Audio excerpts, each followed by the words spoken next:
Hi guys, இன்னைக்கு நம்ம பார்க்க போற இந்த டிராமாவோட பேரு கிராஷ் லேண்டிங் ஆன் யூ. இது ஒரு must watch Korean drama. North Korea, south Korea இந்த ரெண்டு கண்ட்ரிஸை பத்தி நம்ம கண்டிப்பா கேள்விப்பட்டிருப்போம். லீவ் நல்லா என்ஜாய் பண்ணலாம்னு சொல்லி வெளியே போன நம்ம ஹீரோயின் ஒரு புயல்ல சிக்கி தெரியாதனமா எதிரி நாடு நார்த் கொரியாக்குள்ள போய் மாட்டிக்கிறாங்க. பெர்மிஷன்லாம் எதுவுமே இல்லாம யாராவது உள்ள வந்திருக்காங்க தெரிஞ்சாலே அங்க இருக்கிறவங்க போட்டு தள்ளிடுவாங்க. சோ இப்படி மாட்டிக்கிட்ட நம்ம ஹீரோனை எப்படி ஹீரோ காப்பாத்துறான், அவனோட டீம்மேட்ஸ் ஒரு 5 பேர் இருக்காங்க, அவங்க எல்லாரும் சேர்ந்து எப்படி சமாளிக்கிறாங்க. இது மட்டும் இல்லாம நம்ம ஹீரோட லைஃப்ல ஏகப்பட்ட ட்விஸ்ட் வேற இருக்கு. அதெல்லாம் அவன் கண்டுபிடிச்சானா இல்லையா, இவங்க ரெண்டு பேருடைய கதை என்னதான் ஆச்சு அப்படின்றத நம்ம இந்த டிராமால பார்க்க போறோம். வீடியோக்குள்ள போறதுக்கு முன்னாடி மறக்காம லைக் பண்ணிடுங்க. சோ இப்போ நம்ம டைரக்டா இந்த கதைக்குள்ள போயிடலாம்.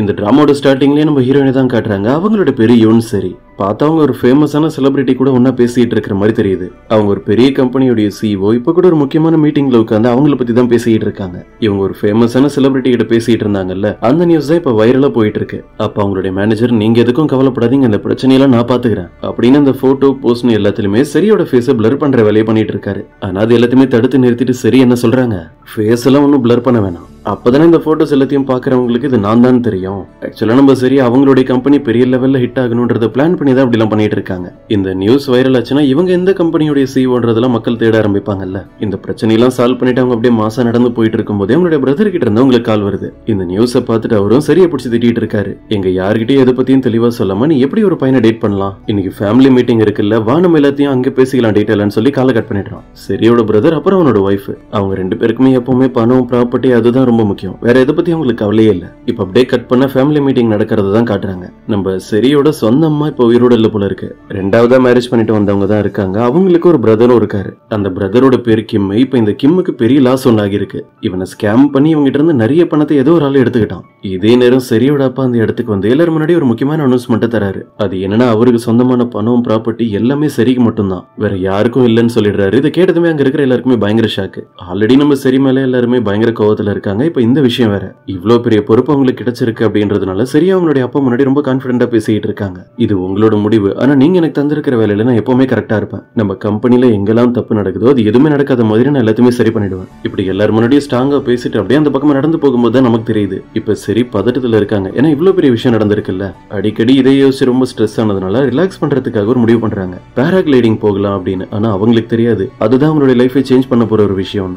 ஏன்னா இவங்க பேராகிளைட் ஆரம்பிக்கும் போது ஸ்டார்டிங்ல எல்லாமே சரியா போன மாதிரி தான் இருந்தது. கொஞ்ச நேரத்துல அந்த இடத்துல பயங்கரமான புயல் இவங்களால எதுவுமே கண்ட்ரோல் பண்ண முடியல. அந்த புயல்ல மாட்டிக்காம அவங்கள எஸ்கேப் ஆகிறதுக்கு எவ்வளவு ட்ரை பண்றாங்க, ஆனா அவங்களால எதுவும் பண்ண முடியல. கடைசியில உள்ளே மாட்டிக்கிறாங்க. இப்ப அப்படியே கட் பண்ண நமக்கு இந்த டிராமாவோட ஹீரோ காட்டுறாங்க. இவனோட பேரு ஜியாங். இவன் நார்த் கொரியால ஒரு ஆர்மி ஆபீசரா ஒர்க் பண்ணிட்டு இருக்கான். இவனோட டீமை கூப்பிட்டு ஒரு முக்கியமான டியூட்டி, அதுக்காக தான் இப்ப இந்த இடத்துக்கு வந்திருக்கான். இந்த டீமோட கேப்டனும் நம்ம ஜியாங் தான். பர்மிஷனே இல்லாம 4-5 பேர் உள்ள என்ட்ராக ட்ரை பண்ணும்போது நம்ம ஜியாங் அவனோட டீமோட போய் அவங்க எல்லாருமே பிடிச்சிட்டான். ஆனா இவங்க எதுவும் விசாரிக்கிறதுக்கு முன்னாடியே நம்ம ஜியாங்கோட சீனியர் ஆபீசர் அந்த இடத்துக்கு வந்துடுறாரு. பர்மிஷன் இல்லாம உள்ள என்ட்ராக இருக்காங்க. அவங்கள பத்தி அந்த சீனியர் ஏதாவது பேசுவான்னு பார்த்தா வாயை திறக்கவே இல்லை. அந்த விஷயத்துல நம்ம ஜியாங்க கூப்பிட்டு, இந்த சூறாவளி புயல்லாம் வந்ததுனால பார்டர்ல இருந்து நிறைய பொருள்லாம் உடஞ்சிருச்சு, உன் டீமை கூப்பிட்டு போய் எல்லாத்தையுமே சீக்கிரம் சரி பண்ற வேலையை பாரு, இனிமே உனக்கு அதுதான் டியூட்டின்னு சொல்லிடுறாங்க. இப்பதான் நமக்கு சரியே காட்டுறாங்க. அந்த புயல்ல மாட்டி அடிப்பட்டதுக்கு அப்புறம் அவங்க இவ்வளவு நேரம் மயக்கத்துல இருந்திருப்பாங்க. இப்ப அவங்க கண்ணை திறந்து பார்த்த அப்புறம் தான் தெரியுது ஒரு மரத்துல மாட்டி அப்படியே அசைய முடியாம உட்கார்ந்து இருக்காங்க. கீழே அவங்களால இறங்க முடியல. இப்ப நமக்கு சவுத் கொரியால தான் காட்டுறாங்க. அவங்க காணாம போய் ஒரு நாள் ஆகிடுச்சுல்ல.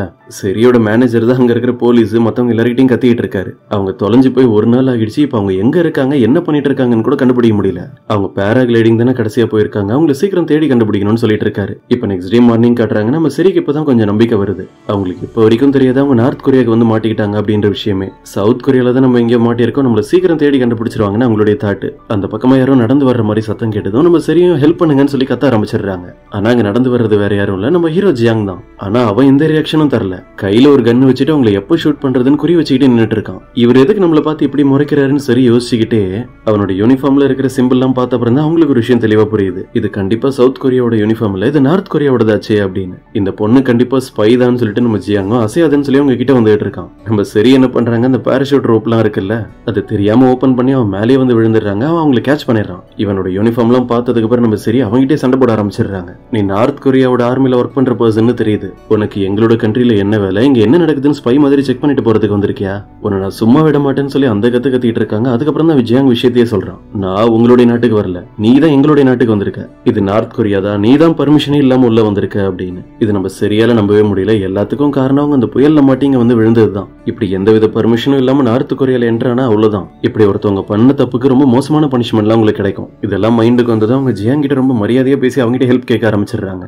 நான் பேராகிளைடிங் பண்ணிட்டு தெரியாம இந்த இடத்துல வந்து லேண்ட் ஆகிட்டேன். நான் யார் கண்ணிலையும் படாம எப்படி இங்க இருந்து எஸ்கேப் ஆகணும்ன்றதை மட்டும் சொல்லுங்க, நான் அப்படியே ஓடிடுறேன். அவங்க எந்த ரூட்டை யூஸ் பண்ணி இங்க இருந்து ஈஸியா தப்பிக்கலான்றது எல்லாத்தையுமே அவனும் தெளிவா சொல்றான். அவன் முழுசா இன்னும் சொல்லியே முடிக்கல, அதுக்குள்ளே அவங்க தேங்க்ஸ் சொல்லிட்டு இருந்து ஓட ஆரம்பிச்சிடுறாங்க. அவசரப்பட்டு ஓடாத, இந்த எல்லா இடத்துலயுமே லேண்ட் மைன் இருக்கு, நீ தெரியாதனமா அது மேல காலை வச்சிட்டா அவ்வளவுதான் உன்னுடைய கதை முடிஞ்சிடும். அவங்க அப்படி நின்னுடுறாங்க. இவன் ரொம்ப கான்பிடென்டா பேசிட்டு அப்படியே நடந்து வரும்போது தெரியாதனமா ஒரு லேண்ட் மைன் மேல காலை வச்சிடறான். அது மட்டும் இல்லாம சிக்னல் தரத்துக்காகவே யூஸ் பண்ணிட்டு இருந்த ஒரு வாக்கி டாக்கி வேற அப்படியே கீழே விழுந்துருது.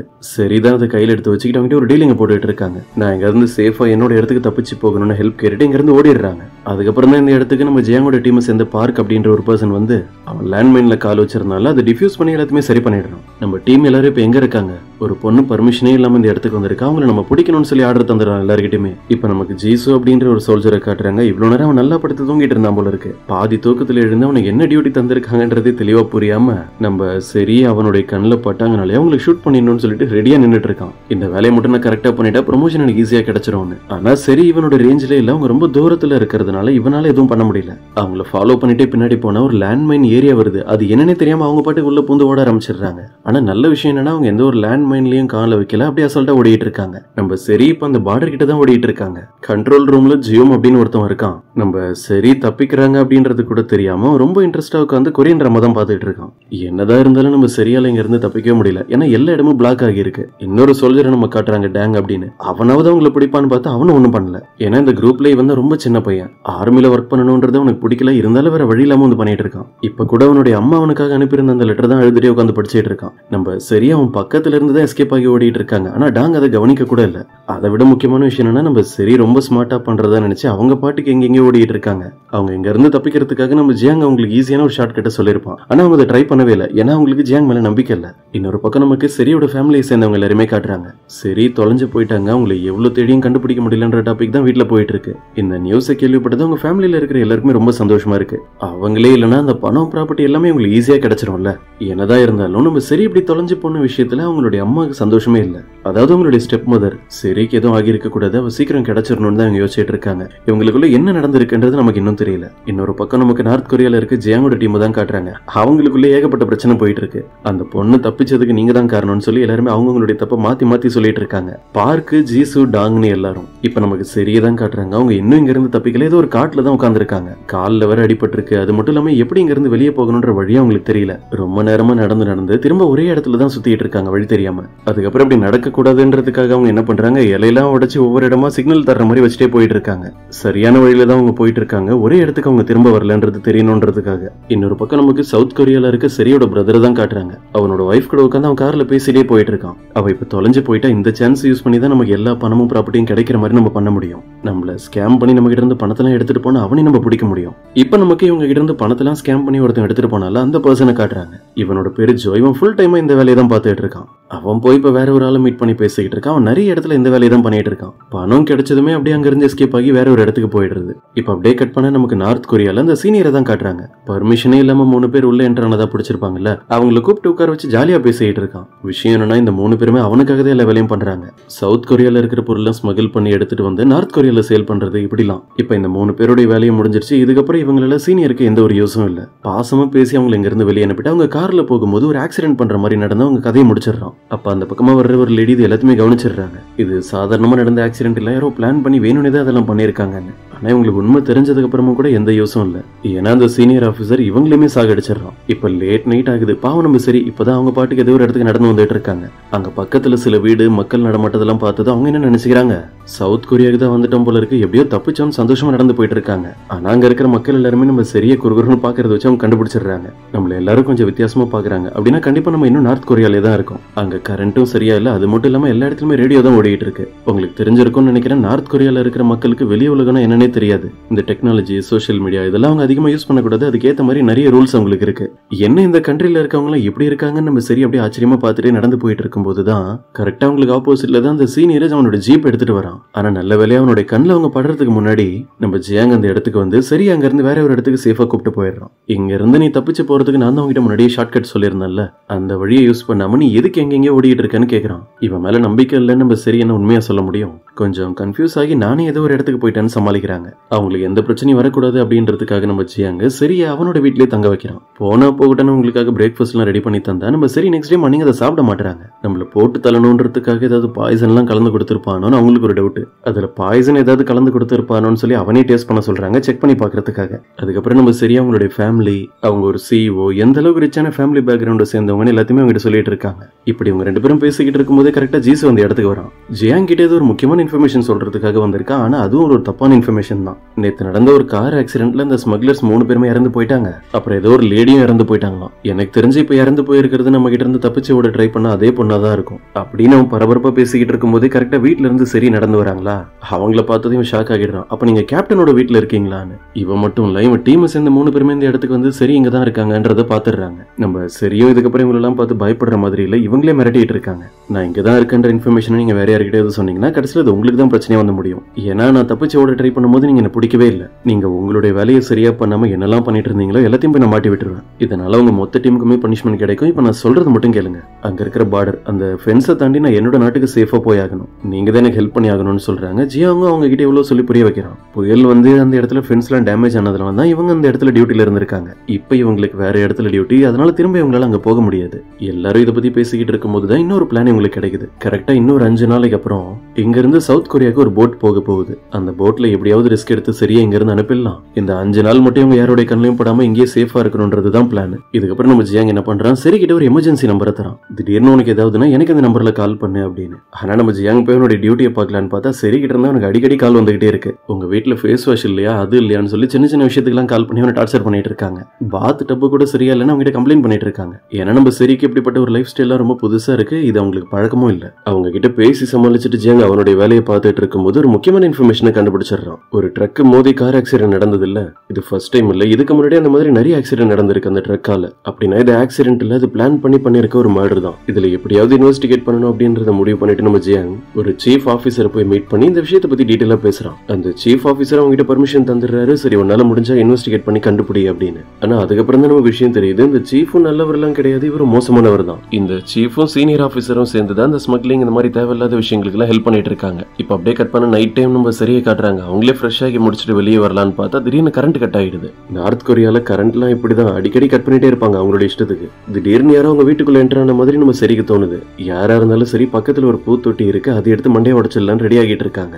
நல்ல வேலையை அவங்க அடிக்கிறதுக்கு முன்னாடி கவனிச்சிடுறாங்க. வந்திருக்கிறது வேற யாரும் இல்ல, ஜியாங் தான். இதே நேரம் ஒரு இடத்துல நிறைய லேடிஸ் ஒன்னா உட்காந்துட்டு சீஃபோட வைஃப் கிட்ட தான் பேசிக்கிட்டு இருக்காங்க. அவங்களுக்கு அப்படியே ஐஸ் வைக்கிற மாதிரி. இப்ப நெக்ஸ்ட் டே மார்னிங் வெளியே போகுது. நம்ம ஜியாங்கனோட வீட்டுல இருந்து கிளம்புறான். ஏன்னா வந்து இன்வெஸ்டிகேஷன் பண்றதா சொல்லியிருக்கான்ல, அதுக்காக பக்கத்துல இருக்க வேற ஒரு ஏரியாவுக்கு போறான். நீ இங்கே பத்திரமா என்னோட டீம்ல இருக்கவங்க அந்த போட்டை யூஸ் பண்ணி உன்னோட இடத்துக்கு சேஃபா அனுப்பி வச்சிருவாங்க. இப்ப ரொம்ப நேரத்துக்கு அப்புறம் நம்ம ஜியாங் ஒரு ஏரியால நடந்து போயிட்டு இருந்தா திடீர்னு பார்த்தா 3 பேர் வந்து அவனை பிடிச்சிடுறாங்க. அந்த சீனியர் தான் என்ன பண்ணிருக்கா, நம்ம ஜியாங் அரெஸ்ட் பண்ண சொல்லி உங்க கிட்ட வேலை கொடுத்திருக்கான். அந்த 3 ஸ்மக்லர்ஸையும் சாகடிச்சதே ஜியாங் தான் சொல்லி தான் அவன் அரெஸ்ட் பண்றாங்க. நம்ம ஜியாங்க கூப்பிட்டு போய் அடிச்சு டார்ச்சர் பண்ணலான்னு இவங்க ஆசைப்படும் போதுதான் இவங்களுக்கு ஷாக் தர்ற மாதிரி ஒரு விஷயம் நடக்குது. இவன் அரெஸ்ட் பண்ணிருக்காங்கன்ற விஷயம் கேள்விப்பட்டதும் ஒரு ஜெனரல் அந்த இடத்துக்கு வந்து அந்த ஆபீசரை போட்டு அடின்னு அடிச்சுட்டு நம்ம ஜியாங் கிட்ட பேசுறதுக்காக அவனை தனியா ஒரு இடத்துக்கு கூப்பிட்டு போய் அவங்க உட்காந்து பேசிக்கிட்டு இருக்காரு. ஏன்னா நம்ம ஜியாங் யாரு அப்படின்றது அந்த ஜெனரலுக்கு தெரியும். ஒரு பெரிய பதவியில இருந்த ஆபீசரோட பையன் தான் நம்ம ஜியாங். அது மட்டும் இல்லாம நம்ம ஜியாங்க்கு ஒரு பிரதரும் இருந்திருக்கான். ஆனா ரொம்ப நாளைக்கு முன்னாடி அவன் இறந்துட்டான். இப்ப வரைக்கும் நம்ம ஜியாங்க்கு ஒரு நம்பிக்கை இருக்கு, அவனுடைய பிரதர் சாதாரணமா ஆக்சிடென்ட் எல்லாம் இறந்து போகல, பிளான் பண்ணி அவனை யாரோ சாகடிச்சிருக்காங்க. ஏன்னா அந்த டைம்ல அங்க பக்கத்துல இருந்த சிசிடிவி கேமராஸ் எல்லாம் யாரோ தெரிஞ்சதான் ஆஃப் பண்ணிருக்காங்க. நம்ம ஜியாங் கிட்ட எப்ப பார்த்தாலும் வம்பிழுத்துட்டு இருக்க அந்த சீனியர் ஒருத்தன் இருக்கான்ல, அவனுக்கே இந்த விஷயம் எல்லாம் தெரியாது. அது மட்டும் இல்லாம ஜியாங்கோட பிரதர் இறந்து போயிருக்காருல, அந்த கேஸ்லயே அவனுக்கு ஏதோ ஒரு சம்பந்தம் இருக்கு. இப்ப நைட் டைம் காட்டுறாங்க. அந்த சீனியருக்கு யார்கிட்ட இருந்து இன்ஃபர்மேஷன் கிடைச்சிருச்சு, நம்ம ஜியாங் யாரோ ஒரு பர்சன் அவனோட வீட்டுல அடைச்சு வச்சிருக்கான் அப்படின்னு. அந்த ஏரியா ஃபுல்லா சர்ச் பண்ணி முடிச்சுட்டு இவனு ஜியாங்கோட வீட்டை போய் தேடலாம்னு ஆரம்பிக்கிறான். ஜியாங்கோட டீம் சேர்ந்தவங்களும் அவங்களை சமாளிக்க ட்ரை பண்றாங்க. ஆனா அவன் யார் பேச்சும் கேட்கற மாதிரி இல்ல. இதனால ஜியாங்கோட டீம்ல இருக்கிறவங்க என்ன பண்றாங்க, அப்படியே கஷ்டப்பட்டு அவங்க கிட்ட இந்த விஷயத்தை பத்தி இன்ஃபார்ம் பண்ணிடுறாங்க. இவ்வளவு நேரம் ஜெனரல் கிட்ட தானே பேசிட்டு இருந்திருப்பான். இதை கேட்டுதான் அவனுக்கு ஒரு நல்ல ஐடியா வருது. இங்க இருந்து அவன் உடனே அவனோட வீட்டுக்கு போயாகணும், அவனை யாரும் தடுக்கவும் கூடாது. அதனால அவரோட காரியை வாங்கிட்டு நேரம் அவனோட வீட்டுக்கு போக ஆரம்பிக்கிறான். சரிக்கு எதுவும் ஆகக்கூடாது அப்படின்னு. ஆனா ஆல்ரெடி இந்த சீனியர் அவனோட வீட்டு ஃபுல்லா செக் பண்ணி பார்க்கும்போது சரி பேஸ்மெண்ட்ல ஒளிஞ்சிட்டு இருக்கிறத கண்டுபிடிச்சிடறான். அவங்களை விசாரிக்க கலாய்க்கிறதுக்காக அங்கிருந்து வெளியே கூப்பிட்டு வர அங்க அவ்வளவு பேர் நின்றுட்டு இருக்காங்க. ஆனா இதே நேரம் நம்ம ஜியாங் அந்த இடத்துக்கு வந்து சரியா காப்பாத்துறதுக்காக ஒரு போய் சொல்றோம். அந்த பொண்ணு என்னோட ஃபியான்சி தான், நாங்க இன்னும் கொஞ்ச நாள்ல 2 பேரும் மேரேஜ் பண்ணிக்க போறோம். இதை கேட்டதும் எல்லாருக்கும் ஷாக்கு. முக்கியமா நம்ம சரிக்கு அவங்களுக்கே இப்பதான் இந்த விஷயம் தெரியும். என்ன இருந்தாலும் அந்த சீனியர் ஆபீசர் இந்த விஷயத்தை சாதாரணமா விடுற மாதிரி தெரியல. அப்பனா அந்த பொண்ணோட ஐடி கார்டை காட்டி அவங்க யாருன்றதை நான் கன்ஃபார்ம் பண்றேன்னு சொல்லிட்டு இருக்கான். உடனே நம்ம ஜியாங் அவங்களை காப்பாத்துற மாதிரி அவகிட்ட எந்த ஐடி கார்டும் இல்ல. அவ நம்ம நாட்டுல டிவிஷன் 11ல ஒர்க் பண்ணிட்டு இருக்கா. அப்படின்னா என்ன விஷயம்னா, நார்த் கொரியால இந்த மாதிரி நிறைய சீக்ரெட் ஆர்கனைசேஷன் இருக்கு. அங்க ஒர்க் பண்றவங்க அவங்களுடைய ப்ரூஃப் பேருன்னு எதுவுமே வெளியே சொல்லக்கூடாது. இப்படி ஒரு பொய்ய சொல்லி எப்படியோ சரியா காப்பாத்திடுறான். இதுக்கு மேல எதுவும் கேள்வி கேட்க முடியாதா, அதனால வேற வழி இல்லாம சீனியர் ஆபீசர் இங்க இருந்து கிளம்பிடுறான். இப்படி எல்லா பிரச்சனையும் சால்வ் ஆகி அதுக்கப்புறம் நம்ம சரி ஜியாங் கூட ஒன்னா உட்காந்து சாப்பிட்டுட்டே பேசிக்கிட்டு இருக்கும்போது அவங்களுக்கு நிறைய விஷயம் தெரியுது. அவனுடைய பிரதர் இறந்து போறதுக்கு முன்னாடி வரைக்கும் நம்ம ஜியாங் நல்லா பியானோ பிளே பண்ற பர்சனா தான் இருந்தான். ஆனா அவனுடைய பிரதர் இறந்ததுக்கு அப்புறம் அவனுடைய லைஃபே டோட்டலா சேஞ்ச் ஆகிடுச்சு. பியானோ பிளே பண்றது இப்படி அவனுக்கு பிடிச்ச விஷயங்களை பத்தி அவன் யோசிக்கிறது கூட இல்ல. இப்ப அப்படியே கட் பண்ண ஏர்போர்ட்ல ஒரு பொண்ணு பிளைட்ல இருந்து இறங்கி நடந்து வரதை காட்டுறாங்க. இவங்களும் நார்த் கொரியாவை சேர்ந்தவங்க தான். ஜெனரல் ஆபீசர் இருக்காருல, அவருடைய ரிலேஷன் தான் இவங்க. இவங்களோட பேர் டேனு. அதை விட முக்கியமான விஷயம் என்னன்னா, ஜியாங்க்கு இவங்களுக்கும் தான் மேரேஜ் நடந்திருக்க வேண்டியது. ஆனா ஏதோ சில காரணங்களுக்காக அது நடக்கல. ஆனா இவங்களுக்கு இப்பவும் நம்ம ஜியாங்க பிடிக்கும். ஜெனரல் கிட்ட பேசின அப்புறம் தான் உங்களுக்கு இன்னொரு இன்ஃபர்மேஷன் கிடைக்குது. இப்ப அவருடைய காரை நம்ம ஜியாங் தானே எடுத்துட்டு போயிருக்கான். நான் போய் அந்த காரை திரும்ப வாங்கிட்டு வரேன்னு சொல்லி ஜியாங்கோட இடத்துக்கு போக ஆரம்பிக்கிறாங்க.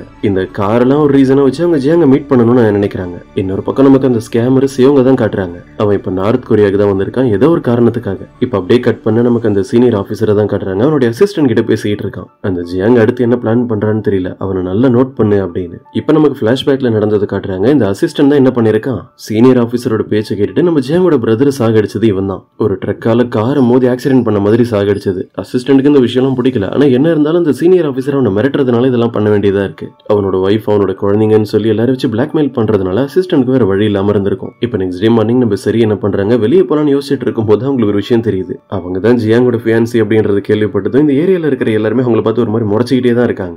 ஜியாங்க்கு கண்டிப்பா அந்த பொண்ணு பிடிக்கல. ஏன்னா இது வரைக்கும் அந்த பொண்ணு கிட்ட கேரிங்கா நடந்து நாங்க பார்த்ததே இல்லைன்னு பேசிட்டு இருக்காங்களா. இதை கேட்டதுமே சரிக்கு கடுப்பாயிடுது. ஜியாங் கிட்ட இந்த விஷயத்தை பத்தி கம்ப்ளைண்ட் பண்ணி அவங்க எல்லாரும் பார்க்கும்போது சரி கிட்ட அவன் ரொம்ப கேரிங்கா நடந்துக்கிற மாதிரி பண்ண சொல்றாங்க. அவங்களுடைய தலை முடியெல்லாம் கரெக்ட் பண்ணி விடுறான். அவன் அங்க இருந்து டியூட்டிக்கு போகும்போது கூட நம்ம சரி நம்ம லவர் கிட்ட பேசுற மாதிரி அவனை அப்படி பேசி அங்க இருந்து அனுப்புறாங்க. ஜியாங் ஒரு கன்ஃபியூஷன்ல இருந்ததுனால இப்ப இங்க நடந்ததெல்லாம் பத்தி அவனுடைய டீம் கிட்ட போய் எக்ஸ்பிளைன் பண்றான். உடனே இவங்களும், கேப்டன் நீங்க சொல்றதெல்லாம் வச்சு பார்த்தா ஒருவேளை அந்த பொண்ணுக்கு உங்களுக்கு பிடிச்சிருக்க போல இருக்கு. ஏன்னா நிறைய சவுத் கொரியன் டிராமாஸ் எல்லாம் பாத்திருக்கேன். இவ்வளவு நாளா அவங்க கிட்ட சரியா பேசாத ஒரு பொண்ணு திடீர்னு வந்து இன்னைக்கு இவ்வளவு கேரிங்கா பேசுறானா என்ன விஷயமா இருக்கும் அப்படின்னு எல்லாருமே சேர்ந்து நம்ம ஜியாங்க வெறுப்பேத்துற மாதிரி பேசிட்டு இருக்காங்களா. அவனே டென்ஷன் ஆகிடுறான். இனிமே நீங்க யாரும் கொரியன் டிராமாஸ் எல்லாம் பாக்காதீங்க, இப்படி பாத்துட்டு வந்து என்னென்னமோ உளறிட்டு இருக்கீங்க பாருங்க. இப்ப அப்படியே கட் பண்ண நமக்கு அந்த சீனியரோட அசிஸ்டன்ட் தான் காட்டுறாங்க. ஜியாங் என்ன பண்ணிட்டு இருக்கா அப்படின்றத தெரிஞ்சுக்கணும்ன்றதுக்காக ஒரு ஆளுகிட்ட சொல்லி அவனோட வீட்டுல மைக்கு செட் பண்ணிருக்கான். வீட்டுல அவனும் நம்ம சரியும் அடிக்கடி கொரியன் டிராமாஸ் பத்தி தான் பேசிட்டு இருக்காங்க. அசிஸ்டன்ட் என்ன நினைச்சுக்கிறான், இவங்க எல்லாரும் ஏதோ கோட் வேர்ட்ல பேசிட்டு இருக்காங்க போல இருக்கு, யாருக்கிட்டையும் மாட்டிக்க கூடாது அப்படின்றதுக்காக நினைச்சு அவங்க பேசுறது எல்லாத்தையும் உட்காந்து நோட் பண்ணிட்டு இருக்கான். இப்ப ரொம்ப நேரத்துக்கு அப்புறம் காட்டுறாங்க நம்ம சரி ரொம்ப கஷ்டப்பட்டு இருக்க ஒரு பையனுக்கு ஹெல்ப் பண்றாங்க. கடைசி அவங்க வெயிட் பண்ண 5 நாளும் முடிய போகுது. இன்னைக்கு தான் லாஸ்ட் டே. அதனால நம்ம சரி என்ன பண்றாங்க, ஜியாங்கோட டீம் முன்னாடி நின்று பேசிட்டு இருக்காங்க. அவங்களுக்கு யார் யார் என்னெல்லாம் ஹெல்ப் பண்ணாங்களோ அவங்கள பாராட்டி பேசுற மாதிரி ஸ்பீச் தான் போயிட்டு இருக்கு. இன்னைக்கு நைட்டு தான் அந்த போட்டை யூஸ் பண்ணி அவங்க தப்பிச்சு இங்க இருந்து வெளியே போயாகணும். அதனால அவங்களால முடிஞ்ச அளவுக்கு என்னெல்லாம் கிஃப்ட் தர முடியுமோ எல்லாருக்கும் தராங்க. ஆனா பாவம் நம்ம ஜியாங்க்கு தான் எந்த கிஃப்ட்டும் கிடைக்கல. இந்த விஷயத்துல ரொம்ப கஷ்டப்பட்டதே அவன் தான். அவனும் அப்படியே முறைச்சிட்டே உட்கார்ந்து இருக்கும்போது நம்ம சரி அவனை தனியா கூப்பிட்டு போய் அவங்ககிட்ட ஒரு கிஃப்ட் தராங்க. அது என்னன்னா அவனுக்காக ஒரு தக்காளி செடியை தான் தந்திருக்காங்க. நீங்க தினமும் இதுகிட்ட பாசிட்டிவா சில வார்த்தைகளை பேசணும். அப்படி பண்ணாதான் இது ரொம்ப நாள் நல்லா இருக்கும், இல்லைன்னா சரியா வளராம கூட போயிடும். இப்ப நைட் டைம் காட்டுறாங்க. சரி அந்த போட்ல விட்டுட்டு வர்றதுக்காக நம்ம ஜியாங்கோ அவங்க கூட போயிட்டு இருக்காங்க அவங்களுடைய சேஃப்டிக்காக. இவ்வளவு நாள் இங்க இருந்துட்டு இப்ப திடீர்னு இங்க இருந்து போறது ஜியாங்கோ ஒரு மாதிரி கஷ்டமா தான் இருக்கு. இது வரைக்கும் எல்லாமே நல்லா தான் போயிட்டு இருக்குன்னு பார்த்தா திடீர்னு அந்த பெட்ரோலிங் டீம் ஒன்னு இருக்கும்ல, இந்த போட்டை செக் பண்றதுக்காக நிறைய ஆபீசர்ஸ் உள்ள இறங்கி வந்துடுறாங்க. சந்தேகப்படுற மாதிரி ஏதாவது இருக்கான்னு பாக்குறதுக்கு நம்ம ஜியாங் சரியை கூப்பிட்டு ஒரு இடத்துல போய் பதுங்கி உட்கார்ந்து இருக்கான். ஆனா அந்த இடத்துக்கு அந்த ஆபீசர்ஸ் எல்லாம் வந்துடுறாங்க. இப்ப என்ன பண்றதுன்னு யோசிச்சுட்டு இருக்கும்போது தான் என்னுடைய டீம்மேட் சொன்ன விஷயம் எனக்கு ஞாபகம் வருது. இந்த மாதிரி ரொம்ப ஆபத்தான டைம்ல ஹீரோவும் ஹீரோயினை கிஸ் பண்ண நிறைய பிரச்சனைல இருந்து எஸ்கேப் ஆகிடுவாங்க அப்படின்னு. சரியும் ஷாக்ல உட்கார்ந்து இருக்காங்க. இவன் என்ன திடீர்னு இப்படி எல்லாம் பண்றான்னு. யார் நீங்க 2 பேரும் இந்த நைட் டைம்ல எதுக்கு நீங்க போட்ல வந்திருக்கீங்கன்னு கேட்க, நாங்க 2 பேருமே சீக்கிரம் மேரேஜ் பண்ண போறோம், இந்த பொண்ணு என்னோட ஃபியான்சி தான், ஃபிஷிங் பண்ணலான்றதுக்காக தான் போட்ல வந்தோம்னு சொல்லி அசால்ட்டா சமாளிச்சிடறோம். இப்படி இவங்க வந்து லேட் பண்ணி விட்டதுனால என்ன ஆகுது, நம்ம சரி ஒரு போட்டை பிடிச்சதானே இங்க இருந்து போயிருக்கணும், அது மிஸ் ஆகிடுது. இப்போ மறுபடியும் அவங்க அடுத்த போட் போற வரைக்கும் இங்கே தான் வெயிட் பண்ணி ஆகணும், இல்லைன்னா இவங்க மேல சந்தேகம் வந்துடும். சரிக்கு இது ரொம்ப கடுப்பா இருக்கு. அதனால திரும்ப வீட்டுக்கு வந்ததும் தேவையில்லாத சில முடிவுலாம் எடுக்கிறாங்க. நெக்ஸ்ட் டே மார்னிங் நம்ம ஜியாங் எழுந்திருச்சு பார்த்தா அவங்க ஒரு லெட்டர் எழுதி வச்சுட்டு இங்க இருந்து எஸ்கேப் ஆகிட்டாங்க. அவங்க இப்ப எந்த இடத்துக்கு போயிருக்கணும்னு கெஸ் பண்ணி கரெக்டா இவனும் அவங்க இருக்கிற இடத்துக்கு வந்துடுறான். நம்ம சரியோட பிளான் என்னன்னா ஹைட்டான ஒரு இடத்துல நின்னுட்டு இருக்காங்க. ரிஸ்க் எடுத்து எப்படியாவது பேராஷூட் போட்டு இங்கிருந்து ஜம்ப் பண்ணி சவுத் கொரியாவுக்கு போயிடலான்றது தான் உங்களோட பிளான். நம்ம ஜியாங் கூட உங்களை எவ்வளவு தடுக்க ட்ரை பண்றேன், இப்படிலாம் எதுவும் பண்ணாதான்னு கையில வச்சிருக்க அந்த டிரான்ஸ்மீட்டரை வச்சு சவுத் கொரியாவுக்கு சிக்னல் தரேன்னு சொல்லி ஒரு பெரிய வேலையை பார்த்து விட்டுறாங்க. இவங்க தர்ற அந்த சிக்னல் நார்த் கொரியால இருக்க அந்த சீனியர் ஆபீசருக்கு அவனுடைய டீமுக்கும் கிடைச்சிருது. ஏதோ ஒன்று தப்பா நடந்துட்டு இருக்குன்றது புரிஞ்சுக்கிட்டு அந்த சீனியர் அவனுடைய டீம் எல்லாம் கூப்பிட்டு இந்த ஸ்பாட்டுக்கு வர ஆரம்பிக்கிறான். அவங்களுடைய ஜீப்பு ட்ரக்லாம் கீழே இருந்து வர்றதை பார்த்து நம்ம ஜியாங்கும் சரி அட்வைஸ் பண்ண ஆரம்பிச்சிடறான். நீ அவசரப்பட்டு எதுவும் பண்ணாத, இங்க பாரு இப்ப நீ தந்த சிக்னல்னால கடைசியில நீயே மாட்டிக்கிட்ட, இப்ப நம்ம உடனே இங்க இருந்து தப்பிச்சாகணும், இல்லைன்னா நம்ம 2 பேருடைய கதையும் இங்கே முடிஞ்சிடும் அப்படின்னு சரி கூட ஒன்னு அந்த பேரஷூட் மாட்டிட்டு அவனும் அங்க இருந்து குதிச்சிடறான். அவங்க 2 பேரும் எப்பவும் இங்க இருந்து தப்பிச்சிட்டாங்க. இதுக்கப்புறம் தான் சீனியர் இந்த இடத்துக்கு வந்து ரீச் ஆகுறாரு. சிக்னல் இங்க இருந்து தான் கிடைச்சதுன்னு தெரிஞ்சதுக்கு அப்புறமும் கூட இந்த இடத்துல யாரு இருந்தா அப்படின்றத அவங்களால கண்டுபிடிக்க முடியல. அதுக்கப்புறம் சீனியர் போய் அவனுடைய இடத்துல உட்கார்ந்து இருக்கும்போது அவனோட அசிஸ்டன்ட் வந்து அவனுக்கு தெரிஞ்ச இன்ஃபர்மேஷன் எல்லாத்தையுமே சொல்றான். நேத்து ஜியாங் அப்புறம் சரி 2 பேருமே நைட்டு வெளியே போயிருக்காங்க, எங்க போனாங்கன்னு தெரியல, ஆனா மார்னிங் தான் அவங்க திரும்ப வீட்டுக்கு வந்திருக்காங்கன்னு. இதை கேட்டதும் சீனியர் ஆபீசருக்கும் லைட்டா அவங்க 2 பேர் மேலேயே டவுட் வருது. இந்த சீனியருக்காக வேலை செஞ்சுட்டு இருக்கிறதுல அசிஸ்டன்ட்க்கு பிடிக்கவே இல்லை. அவன் இதை பத்தி யோசிச்சுட்டே வெளியே போய் ஒரு மார்க்கெட்ல நின்னுட்டு இருக்கும்போது அவன் கையில வச்சிருக்க பர்ஸை அவன ஒருத்தன் அடிச்சுட்டு ஓடிடுறான். கோயின்சிடென்ட்டா அந்த இடத்துக்கு வர நம்ம ஜியாங் தான் அவனுக்கு ஹெல்ப் பண்றான். அந்த பர்ஸை எடுத்துட்டு ஒருத்தன் ஓடிட்டான்ல, அவனை பிடிச்சி அந்த பர்ஸை ரிட்டர்ன் எடுத்துட்டு வந்து அசிஸ்டன்ட் கிட்டே தரான். இவ்வளவு பெரிய ஹெல்ப் பண்ணிட்டு நம்ம ஜியாங் எதுவுமே நடக்காத மாதிரி சாதாரணமா இங்க நடந்து போயிடுறான். அசிஸ்டன்ட்க்கு இதெல்லாம் பார்க்கும்போது ரொம்ப கில்ட்டியா ஃபீல் ஆகுது. ஜியாங்கோட பிரதர் இறந்து போன விஷயத்துல தெரியாதனமா நம்மளும் காரணமா இருந்துட்டோமே அப்படின்னு. இப்ப கொஞ்ச நேரத்துக்கு அப்புறம் நம்ம சரி ஜியாங்கோட டீம் கூட உட்காந்து பேசிக்கிட்டு இருக்கும்போது சீஃபோட ஒய்ஃப் இருக்காங்களா, அவங்களுடைய பர்த்டே வரப்போகுது போல இருக்கு. அதனால இந்த ஏரியால இருக்கிற எல்லாருமே சேர்ந்து நம்ம சரி இன்வைட் பண்றதுக்காக வந்திருக்காங்க. ஆனா அவங்களுக்கு இருக்கிற பிரச்சனையில நம்ம சரி இதுக்கு எங்க போறதுன்னு சொல்லி இதை அவாய்ட் பண்ணிடுறாங்க. இதை பத்தி சாப்பிட்டுட்டே உட்காந்து ஜியாங்கோட டீம்மேட்ஸ் கிட்ட பேசும்போது தான் உங்களுக்கு விஷயம் தெரியுது. என்னதான் ஜியாங் இவங்களுக்கு எல்லாருக்கும் கேப்டனா இருந்தாலும் அந்த சீனியர் ஆபீசர் சொல்ற வேலையெல்லாம் முடியாதுன்னு சொல்லாம செஞ்சுதான் ஆகணும். அவனுக்கு ஈக்குவலான போஸ்ட்ல நம்ம ஜியாங்க்கு ப்ரமோஷன் கிடைக்கணும்னா சீஃப் நினைச்சா மட்டும்தான் உண்டு. இந்த இன்ஃபர்மேஷனை கேட்டதுமே நம்ம சரிக்கு ஜியாங்க்கு எப்படியாவது ஹெல்ப் பண்ணணும்னு தான் தோணுது. அதனால இந்த ஏரியால அந்த சீஃப் ஒய்ஃபோட பர்த்டே நடக்குது இல்ல, அதுல வேணும்னே போய் கலந்துக்கிறாங்க. அங்க எல்லாரும் கூட அப்படியே ஒன்னா உட்காந்து பேசிக்கிட்டு இருக்கும்போது நம்ம சரி சீஃபோட ஒய்ஃபை இம்ப்ரெஸ் பண்ற மாதிரி நிறைய விஷயம் பண்ணிடுறாங்க. அவரோட ஒய்ஃப் என்ன சொன்னாலும் சீஃப் கண்டிப்பா அவங்களுக்காக அதை பண்ணுவாரு. சரி எப்படியாவது அவங்க கிட்ட நல்ல பேர் எடுத்துட்டா ஜியாங்க்கு ப்ரமோஷனும் கிடைச்சிரும். இவங்க சவுத் கொரியாவுக்கு திரும்ப போகும்போது ஏதாவது ப்ராப்ளம் ஆனாலும் கூட அவங்க ஹெல்ப் பண்றதுக்கு வாய்ப்பு இருக்கு. கடைசி அவங்க நினைச்ச மாதிரி நம்ம சரி சீஃபோட வைஃப் கிட்ட ரொம்ப ஃப்ரெண்ட்லியாவே பேச ஆரம்பிச்சிடுறாங்க. இன்னொரு பக்கம் நம்ம ஜியாங்க்கும் சரி இந்த வேலையெல்லாம் பார்த்துக்கிட்டு இருக்காங்கன்ற இன்ஃபர்மேஷன் கிடைச்சிருது. ஆனா அவன் அதுக்கு கோவப்படலாம் இல்ல, இப்படி நடந்ததை நினைச்சு சந்தோஷப்பட்டு இருக்கான். அதுக்கப்புறம் அவன் டியூட்டில இருக்கும்போது ஒரு ட்ரக்கை வச்சு ரிப்பேர் பண்ணிட்டு இருக்காங்க. அதோட உடஞ்சு போன பார்ட்ஸ் அது எல்லாத்தையுமே அவன் பார்க்கும்போது அவனுக்கு கன்ஃபார்மே ஆகுது. கண்டிப்பா யாரோ பிளான் பண்ணிட்டு இருக்கிற அந்த ஆக்சிடென்ட் எல்லாத்துக்குமே இந்த ட்ரக் தான் காரணமா இருக்கணும் அப்படின்னு. அவனோட டியூட்டியும் பார்த்துட்டு இந்த ஆக்சிடென்ட் சம்பந்தப்பட்ட இன்ஃபர்மேஷன் எல்லாத்தையுமே கலெக்ட் பண்ணிட்டு இருக்கான். நைட்டு ஒர்க் முடிச்சுட்டு நம்ம ஜியாங் அப்படியே மாச சைக்கிள்ல வீட்டுக்கு வரும்போது பர்த்டே பார்ட்டியெல்லாம் முடிச்சுட்டு வெயிட் பண்ணிட்டு இருக்க நம்ம சரியும் அங்க இருந்து பிக்கப் பண்ணி சைக்கிள்லேயே கூப்பிட்டு போறான். இங்க இருந்து நேரா ஜியாங்கோட வீட்டுக்கும் வந்து அவன் டீம் கூட சேர்ந்து கேம்ப் ஃபயர் எல்லாம் போட்டு அந்த டேவையை பயங்கரமா செலிப்ரேட் பண்ணிட்டு இருக்காங்க. இப்ப அப்படியே கட் பண்ண நமக்கு சவுத் கொரியால இருக்க சரியோட வீட்டுல ஒரு முக்கியமான மீட்டிங் போயிட்டு இருக்கிறத காட்டுறாங்க. இப்ப அவங்களுக்கு என்ன ஆச்சு, அவங்க உயிரோட இருக்காங்களா இல்லையான்றது கூட இவங்க யாருக்கும் கன்ஃபார்மா தெரியாது. எல்லாருமே ரொம்ப ப்ரெஷர் பண்றதுனால சரியோட அப்பா வேற வழி இல்லாம என்ன பண்றாரு, இந்த கம்பெனியை பாத்துக்கிறது மற்ற விஷயங்களை ஹேண்டில் பண்றதுன்னு சொல்லி எல்லா பொறுப்பையும் அவங்களோட பிரதருக்கு தான் தராரு. ஆல்ரெடி ஒருத்தவன் சேம்னு பணத்தெல்லாம் ஸ்கேம் பண்ணிட்டு போனான்ல, அதே பிரதருக்கு தான் இப்ப இந்த பொறுப்புலாம் கிடைச்சிருக்கு. இதை கேட்டதும் இன்னொரு பிரதர் அவங்க கிட்ட சண்டை போட ஆரம்பிச்சிடறான். என்ன அவனுக்கு மட்டும் எல்லா கண்ட்ரோல்ஸையும் தரீங்க, அப்ப எனக்குன்னு. இப்படி இவங்க 2 பேருமே சண்டை போட்டுட்டு இருக்கிறத பார்த்துட்டு ஒரு கட்டத்துக்கு மேல கடுப்பாகி அவங்களுடைய அம்மா எழுந்து கத்த ஆரம்பிச்சிடுறாங்க. நீங்க யாரும் இதுக்கெல்லாம் கவலைப்படவே தேவையில்ல, சரி இப்ப கண்டிப்பா உயிரோட தான் இருப்பா, அவ சீக்கிரமே வந்துருவான்னு சொல்றாங்க. இவங்க இவ்வளவு பாசமா பேசுறாங்க, என்ன இருந்தாலும் இவங்க உண்மையான சரியோட அம்மாவும் இல்ல. இதை கேட்டுதான் அவங்களுடைய குழந்தைங்களே அவங்க கிட்ட சத்தம் போட ஆரம்பிச்சிடுறாங்க. சரி மேல என்னமோ உங்களுக்கு ரொம்ப அக்கறை இருக்கிற மாதிரி, எதுக்காக நீங்க இப்படி நடிக்கிறீங்க? சின்ன வயசுல நீங்க அவளை ஒரு பீச்ல நைட்டு ஃபுல்லா தனியா விட்டுட்டீங்க. சரி சின்ன பொண்ணா இருக்கும்போது இவங்க இப்படி ஒரு இன்சிடென்ட் பண்ணிருக்காங்க, அது என்ன நமக்கு இன்னும் கிளியரா தெரியல. ஆனா அப்படி நம்ம பண்ணிருக்க கூடாது, நம்ம பண்ணது தப்புன்ற கில்ட்டி ஃபீல் அவங்களுக்குள்ள இருக்கு. அதனாலதான் அவங்க சரிக்கு இம்பார்ட்டன்ஸ் வந்து இப்படி எல்லாரும் முன்னாடி எழுந்து பேசிக்கிட்டு இருக்காங்க. இங்க இருக்கவங்க எல்லாருக்கும் அந்த கம்பெனியோட கண்ட்ரோல், ப்ராப்பர்ட்டி இதெல்லாம் தானே வேணும். பேராகிளைடிங் போனதுக்கு அப்புறம் சரி இறந்து போயிட்டா, அவருடைய டெட் பாடி கிடைச்சிருச்சுன்னு கன்ஃபார்மா நியூஸ் வந்த அப்புறம் உங்களுடைய இஷ்டம் என்னவோ அதுபடி பண்ணுங்க. அது வரைக்கும் இப்ப உங்களுடைய கண்ட்ரோல்ல எதுவுமே இல்ல. இன்னொரு பக்கம் நமக்கு நார்த் கொரியால காட்டுறாங்க. ஜியாங் கிட்ட சரி உட்காந்து நல்லா பேசிக்கிட்டு இருக்காங்க.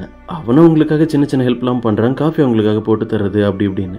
பதிலுக்கு நம்ம சரியால அவனுக்கு எதுவும் பண்ண முடியல. அதனால ஒரு ஃபிங்கர் ஹாட்டிங் தான் அவனுக்கு எடுத்து காட்டிட்டு இருக்காங்க. இப்படின்னா என்னன்றது சவுத் கொரியால இருக்கிற எல்லாருக்கும் தெரியும். ஆனா நம்ம ஜியாங்க்கு ஐடியாவே இல்ல. அப்புறம் என்ன டியூட்டிக்கு போய் அவனோட டீம்மேட்ஸ் கூட தான் உட்காந்து இந்த டாபிக்கை பத்தி டிஸ்கஸ் பண்ணிட்டு இருக்கான். ஆரம்பத்துல ஒருத்தன் பார்டர்ல உட்காந்து கொரியன் டிராமா பார்த்துட்டு இருந்தான்ல, அவங்க கிட்ட இந்த ஹார்டின் டவுட் பத்தி கேட்டதுமே அவன் தெளிவா எக்ஸ்பிளைன் பண்ணிடுறான். கேப்டன் ஜியாங், அந்த பொண்ணு உங்ககிட்ட இப்படி ஹார்டின் சிம்பிளியா காட்டி தேங்க்ஸ் சொன்னாங்க.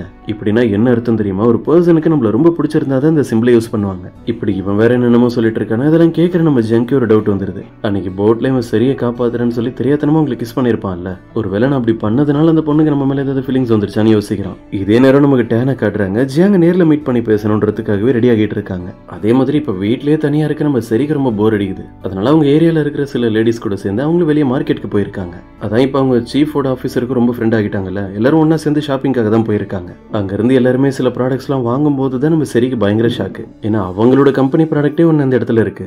செரிஸ் சாய்ஸ் அப்படின்றது தான் அவங்களுடைய கம்பெனி பேரு. அவங்களுடைய பியூட்டி ப்ராடக்ட் நார்த் கொரியா வரைக்கும் வந்திருக்குன்றத பார்க்கும்போது அவங்களுக்கு செம சந்தோஷமா இருக்கு. அந்த ப்ராடக்ட் பத்தி அங்க இருக்கிற எல்லாருக்குமே எக்ஸ்பிளைன் பண்ணி அதை யூஸ் பண்றதுனால நமக்கு எந்த சைடு எஃபெக்டும் இல்லைன்னு தெரிஞ்சதும் நிறைய பேர் அதை தான் செலக்ட் பண்ணி வாங்க ஆரம்பிச்சிட்டாங்க. இப்போ நமக்கு சவுத் கொரியால இருக்க செரியோட பிரதர் தான் காட்டுறாங்க. அவன் தனியா ஒரு பிளானிங்க போட்டுட்டு இருக்கான். செரியோட மேனேஜர் அப்புறம் இன்சூரன்ஸ் ஏஜென்ட் எல்லாரையும் கூப்பிட்டு அவங்களை கண்டுபிடிக்கிறது, அவங்களை தேடுறதுன்னு இந்த வேலையெல்லாம் தயவு செஞ்சு கொஞ்ச நாள் ஸ்டாப் பண்ணுங்க அப்படின்னு. அப்படின்னா இந்நேரம் சரி உயிரோட இருந்தாலும் அதை பத்தி உங்களுக்கு கவலையே இல்லை. அவங்க சீக்கிரம் இறந்து போகட்டும், அந்த கண்ட்ரோல் நம்ம கிட்ட வந்தா போதுன்னு எல்லாருமே வெயிட் பண்ணிட்டு இருக்காங்க. இப்போ நார்த் கொரியால இருக்க டேன் ஜியாங்க மீட் பண்றதுக்காக டாக்ஸில போயிட்டு இருக்கும்போது டாக்ஸில வர ஒரு பிரச்சனை. இப்போ எப்படி இங்க இருந்து போறதுன்னே தெரியாம அவங்க முடிச்சிட்டு இருக்கும்போது அந்த இடத்துக்கு வர சிவங்க தான் உங்களுக்கு லிஃப்ட் தரான். லிஃப்ட் தந்ததோட மட்டும் இல்லாம போற வழி ஃபுல்லா அவங்க கிட்ட ஏதாவது தொண்ணு பேசிக்கிட்டே இருக்கான். அவங்களை எப்படியாவது பேசி இம்ப்ரெஸ் பண்ணிடலாம் நினைச்சா போல இருக்கு. ஆனா டேன் தான் அவனை மதிக்கவே இல்லை. இப்ப அப்படியே கட் பண்ண நைட் டைம் நமக்கு அந்த சீனியர் ஆஃபீஸரை தான் காட்டுறாங்க. அவன் செட் பண்ணி வச்சிருந்த ஒரு ஆள் கிட்ட இருந்து அவனுக்கு கால் வந்திருக்கு சரியோட இன்ஃபர்மேஷன் பத்தி. அவங்க ஏதோ சீக்ரெட் ஆர்கனைசேஷன்ல ஒர்க் பண்ணிட்டு இருக்காங்கன்னு ஜியாங் சொன்னது எல்லாமே பொய்னு கன்ஃபார்ம் ஆகிருக்கு. இதே நேரம் அங்க மார்க்கெட் ஷாப்பிங்லாம் முடிச்சுட்டு எல்லாருமே அவங்களுடைய இடத்துக்கு திரும்ப நடந்து வந்துட்டு இருக்கும்போது அங்க பவர் கட் ஆகிடுச்சு. அதனால சரி கூட்டத்துல இருந்து தனியா போயிடுறாங்க. இப்படி நடந்துட்டு இருக்கிறதெல்லாம் பார்க்கும்போது நம்ம சரி ரொம்ப பயந்து போயிடுறாங்க. ஏன்னா அவங்க சின்ன வயசுல இதே மாதிரி தானே பீச்ல ஒரு நைட் ஃபுல்லா தனியா ஸ்பெண்ட் பண்ணிருக்காங்க. அடுத்து எங்க போறதுன்னு தெரியாம அவங்க அப்படியே ஒரு மாதிரி கண்ணெல்லாம் கலங்கி போய் நின்னுட்டு இருக்காங்க. ஆனா இப்ப டியூட்டி முடிச்சுட்டு வந்திருக்க நம்ம ஜியாங்க்கு சரி இப்ப மார்க்கெட்ல தான் இருக்காங்கன்ற இன்ஃபர்மேஷன் கிடைச்சு நேரா அந்த இடத்துக்கு வந்து சரி கூட வந்து மத்தவங்க கிட்ட விசாரிக்கிறான். அவங்க தனியா எங்கேயோ மிஸ் ஆகிட்டாங்க, அவங்களதான் நாங்களும் தேடிட்டு இருக்கோம்னு தெரிஞ்சதுமே இவன் போய் அவங்களை தேடி கண்டுபிடிச்சிடறான். அதுவும் எப்படி அவ்வளவு கூட்டத்துக்கு நடுவில் கையில ஒரு வெளிச்சமா இருக்கிற கேண்டில் எடுத்துட்டு போய் இவ்வளவு நேரம் பயந்து போய் நின்னுட்டு இருந்த நம்ம சரிக்கும் இன்னும் திரும்ப பார்த்து பிறந்த ஒரு சந்தோஷமே வருது. அதுக்கப்புறம் ரெண்டு பேருமே பேசிக்கிட்டு ஜியாங்கோட வீட்டுக்கு ஒன்னா நடந்து வந்துட்டு இருக்காங்க. நீதான் என்னோட ஃபியான்சி, நம்ம ரெண்டு பேரும் மேரேஜ் பண்ண போறோம்னு எல்லார்கிட்டையும் சொல்லி சமாளிச்சுட்டு இருக்கேன். ஆனா உனக்கு ஒரு விஷயம் தெரியுமா, 10 வருஷத்துக்கு முன்னாடியே எனக்கு ஒரு பொண்ணு கூட என்கேஜ்மெண்ட் நடந்துருச்சு. ஆனா அதுக்கப்புறம் எனக்கும் அந்த பொண்ணுக்கு நடுவில் பெருசா பேச்சுவார்த்தை எதுவும் இல்லைன்னு சொல்லிட்டு போயிட்டு இருக்கான். இவங்க ரெண்டு பேருமே வீட்டுக்கு ரீச் ஆகும்போது கரெக்டா சரி அவங்க ஒரு டவுட் கேட்கறாங்க. இப்போ இங்க எல்லாரும் முன்னாடியும் நம்ம என்னமோ சும்மா போய் சொல்லி சமாளிச்சுக்கிட்டு இருக்கோம். திடீர்னு உங்களை தேடி நீங்க சொல்ற அந்த பொண்ணு இந்த இடத்துக்கு வந்துட்டாங்கன்னா அதெல்லாம் வரமாட்டாங்கன்னு அவனும் சொல்லிட்டே நடந்து போயிட்டு இருந்தா திடீர்னு பார்த்தா டேன் வீட்டு வெளியவே வந்து நிக்கிறாங்க. இங்க இப்படி ஒரு விஷயம் நடக்கும்ன்றது நம்ம ஜியாங் எதிர்பார்க்கவே இல்லை. ரெண்டு பேருக்கும் ஒருத்தர் இன்ட்ரோ பண்ணி வச்சுட்டு சரியா வீட்டுக்குள்ள போக சொல்லிடுறான். அதுக்கப்புறம் கார் எடுத்துட்டு நம்ம ஜியாங்க டேன் கிட்ட பேசிட்டு அவங்களோட இடத்துல அவங்களை டிராப் பண்றதுக்காக கூப்பிட்டு போயிட்டு இருக்கான். டேன் இவங்கிட்ட அந்த மேரேஜ் டாபிக் எடுத்து பேச ஆரம்பிக்கும் போது பதிலுக்கு இவன் என்ன சொல்றான், இத்தனை வருஷத்துக்கு அப்புறம் இப்ப திடீர்னு எதுக்காக இதை பத்தி பேசுறேன், எனக்கு இன்னும் இதுல டைம் வேணும்னு சொல்றான். இந்த டேன் அவங்களுடைய வீட்டுல சேஃபா விட்டுட்டு அங்க இருந்து வந்துடலான்னு பார்த்தா அவங்க ஃபேமிலியை சேர்ந்தவங்க நம்ம ஜியாங்க கூப்பிட்டு டின்னர் சாப்பிட சொல்லி டார்ச்சர் பண்ணிட்டு இருக்காங்க. ஆக்சுவலா இப்போ வரைக்கும் அவங்க எல்லாருமே நம்ம ஜியாங்க டேனோட ஃபியூச்சர் ஹஸ்பண்ட் தான் நினைச்சிட்டு இருக்காங்க. இப்போ அப்படியே கட் பண்ண நமக்கு ஒரு சின்ன பிளாஷ்பேக் தான் காட்டுறாங்க. அந்த சிவங்க இருக்கான்ல, அவன் கார்ல நைட்டு போகும்போது ஜியாங் கூட சரி பேசிட்டு நடந்து போறதை பார்த்திருப்பான். இப்போ அவங்க இறந்து போகல, நார்த் கொரியால உயிரோட தான் இருக்காங்கன்றது இவனுக்கு கிளியரா தெரியும். இவனும் முன்னாடி நடந்த ஒரு விஷயத்தை யோசிச்சு பாக்குறான். சரியோட பிரதர் ஒருத்தன் இருந்திருப்பான்ல, இவன் நல்லவன் நம்பி இவங்கிட்ட பணத்தை கொடுத்து ஏமாந்தது மட்டும் இல்லாம சரியா இவன் தான் மேரேஜ் பண்றதுக்கு சரியான பர்சன் அப்படின்ற லெவலுக்கு பேசி வச்சிருந்திருப்பான். ஆனா இவனை நேர்ல மீட் பண்ணி பேசும்போது நம்ம சரி இவனுடைய கேரக்டர் எப்படின்றத கண்டுபிடிச்சிருப்பாங்க. இவன் ரைட்டான ஒரு பர்சனே கிடையாது, பணத்துக்காக தான் அவங்க ஃபேமிலியில இருக்கிற எல்லார்கிட்டையும் நல்ல மாதிரி நடிச்சிட்டு இருக்கான்னு. இப்போ நைட் டைம் நம்ம சரியா காட்டுறாங்க. ஜியாங் எப்பதான் வர போறான்னு சொல்லி அவனுக்காக தான் வெயிட் பண்ணிட்டு இருக்காங்க. வெளியே யாரோ கதவு தட்டுற மாதிரி சத்தம் கேக்குது. அவன் தான் வந்திருக்கானு சந்தோஷமா போய் எட்டி பார்த்தா அவன் இல்ல, இந்த ஏரியால இருக்க அவங்களுடைய தோஸ்து அந்த லேடிஸ் கேங் தான் சரிகிட்ட பேசுறதுக்காக வந்திருக்காங்க. அதுவும் கொஞ்சம் சோகமா.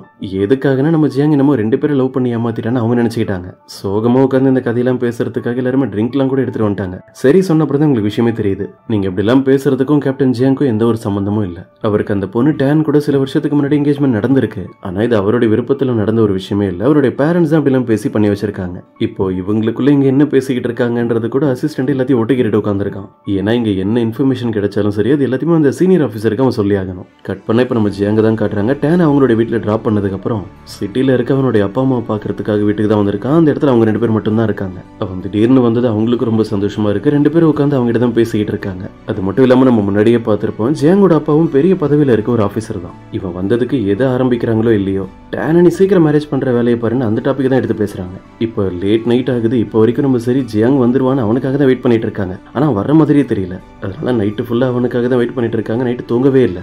மார்னிங் அவன் உள்ள வந்தா அந்த விஷயம் உங்களுக்கு தெரியணுன்றதுக்காக வழி ஃபுல்லா டின் அடுக்கி வச்சிருக்காங்க.